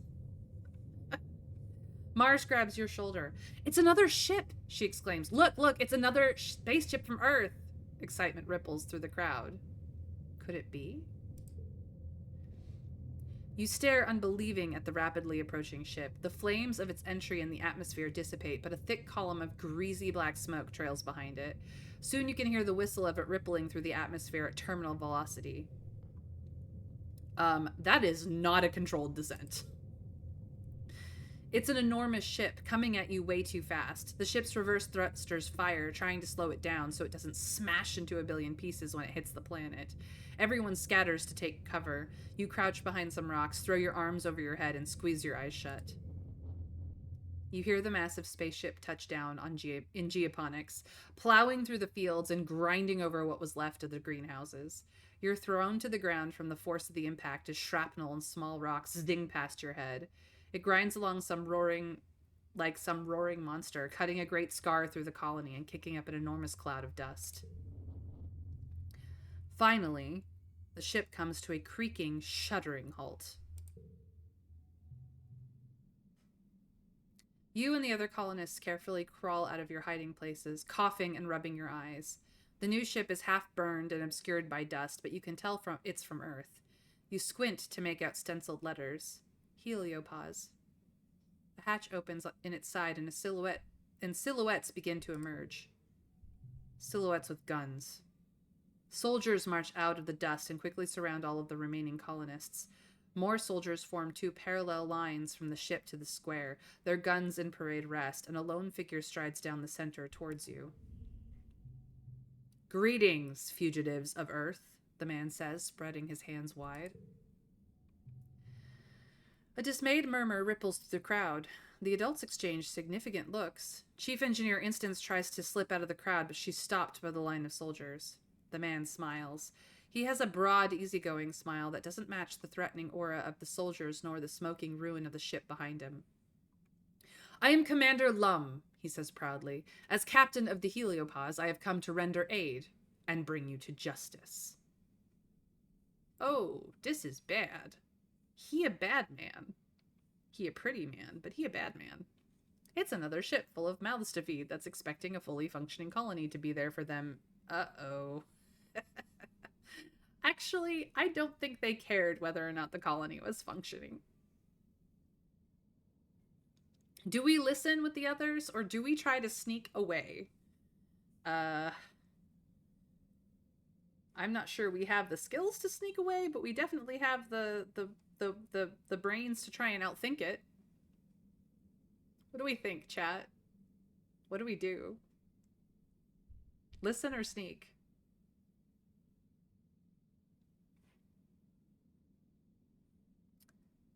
They'll find you anyway. May as well hear what's going on. Okay. Trav wants to be reasonable. I see. Dis has probably already snuck away, so we will listen. Udicott steps forward out of the crowd. You're not the commander of the Heliopause, she says firmly. Where is the person I was speaking to? Commander Morikawa. Everyone is surprised. Uticott has been in communication with this ship? For how long? I am the captain of the Heliopause, Lum repeats stubbornly and then adds, according to the chain of command, we sustained significant loss of personnel when we went through the wormhole.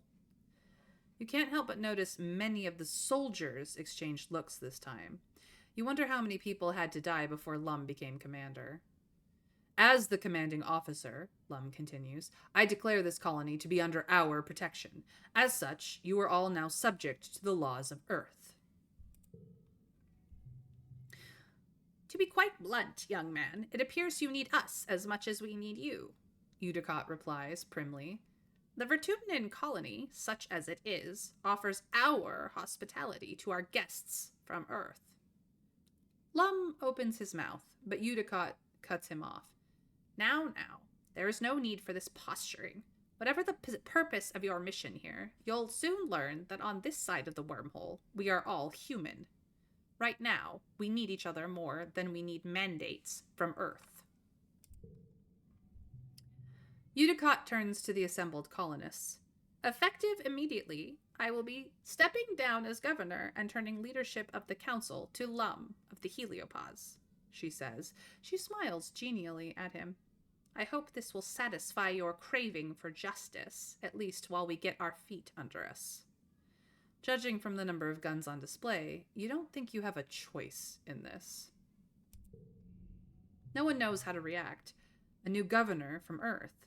Nearly 100 new colonists, most of them trained soldiers. What does this mean for the colony? The crowd disperses slowly and the council members follow Lum back to the Heliopause, presumably to talk about the future of the colony. You hope. You track down your friends. So what do you think about these new people? Mars asks. They're just... Okay, are we glad that they're here to save us? As if they're actually going to be saving Grace. Are we excited to make new friends with a bunch of trigger-happy soldiers? They're just gonna boss us around, which will be Mars's least favorite thing in the world because she thinks she's the boss.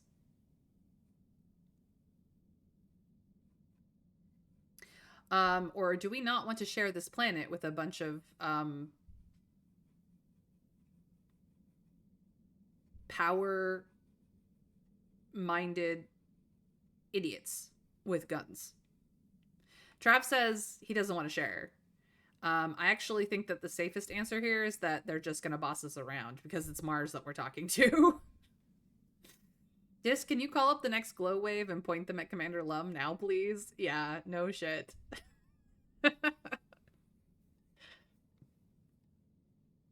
I don't think Dis is actually in communication with the planet so much as he's just figured out how to listen to find out where the edibles are. Like, I think that he's done a lot of listening, but not a lot of, like, giving of information.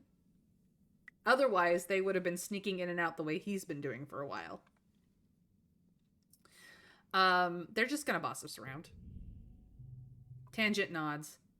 They don't live here. They don't know what it's like, and they're just gonna swoop in and act like they're better than us? She hugs her arms around herself. Did you see what they were doing to Instance? Nope. The entire colony, now twice as many of you, sets to work on salvaging the wreckage of the Heliopause, tearing it down and combining it with the Stratospheric's remaining engine section. Spirits are high, though these new colonists from the Heliopause aren't like any people you've ever met before. With their uniforms and weapons, they're more like an invading force than a rescue. You aren't sure what this means for the colony, or for your future.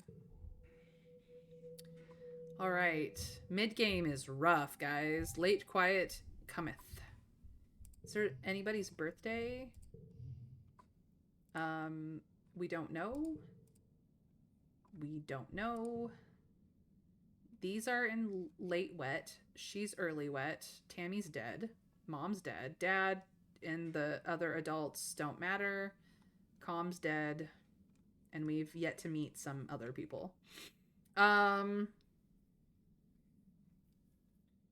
going to attempt to give gifts to Annie and Cal to see whether it's either of their birthdays.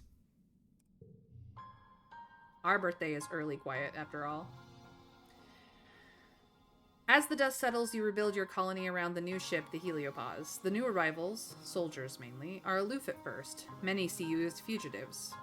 Together, you build new walls, living quarters, greenhouses, and a massive bunkered garrison. The Stratos engineering wing is the only reminder of your old colony. The Heliopause brought enough rations for another 5 years, as well as rich seed bank and working hydroponics. Finally, an end to the slow starvation you've felt for years.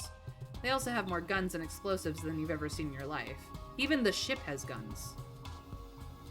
A full stomach, a roof over your heads, and the promise of safety convinces most Stratocolonists to accept the Helios.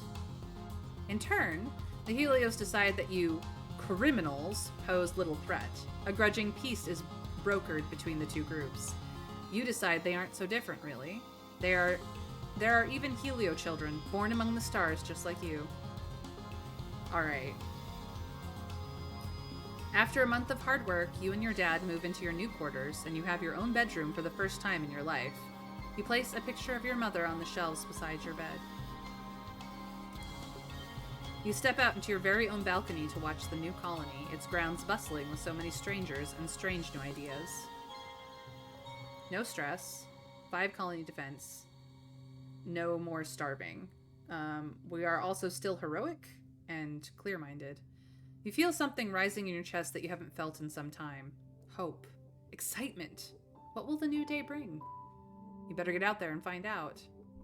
Let's cautiously step outside again. Soldiers be what they are. Alright, new colony, who dis? This is where we're gonna do a cheeky save. So stream 5 is our save now. And this is where I think I'm gonna wrap up, because I've gone a little long. And it was wonderful. But thank you guys for joining me today for some more I Was a Teenage Exocolonist. It has been a wild mid-game ride. We have reached the mid-game event, and we're now in the second half of this game, which, oh boy, a lot has happened. But I am May, and I stream Monday through Friday at 1 p.m. Eastern US time. If that is not your time zone, throw on a follow and put on notifications either here or over on Blue Sky, where I always post where I go live and attempt to social media, which I'm very bad at, so please help. Outside of that, if you've missed anything from my playthrough of this game and you'd like to see where we have been and how we got to where we're at, YouTube has the playlist, and it has all my previous playlists as well. So whether you're cooking, cleaning, working, running, doing whatever, YouTube is the place to find the playlists with the raw VODs. I do no editing. It's all whatever I streamed. And catch up, or use it to get to sleep, or for company anytime, day or night. It is there as something for me to give back to you guys for being here. With that in mind, we go to raid friends. Here's my raid message. It works for absolutely everybody. Feel free to spice it up with your own love heart or raid emojis to share the love of this community on Twitch. And let's see who I've got. I got choices. Oh boy. You know what? We're gonna go raid Psycho Phoenix because I said I probably would. She's currently playing Phasmophobia with friends, which is always a fun time watching her swear at ghosts. Hilarious. But yes, please give her all my love and let her know that you came from my stream. I hope that you also enjoy her stream because she's fabulous and fun and sassy. And Phasmo is always a good time. And take care, everyone, until tomorrow when we play some more I Was a Teenage Exocolonist again. Until then, we raid in 3, 2, 1. Bye, guys.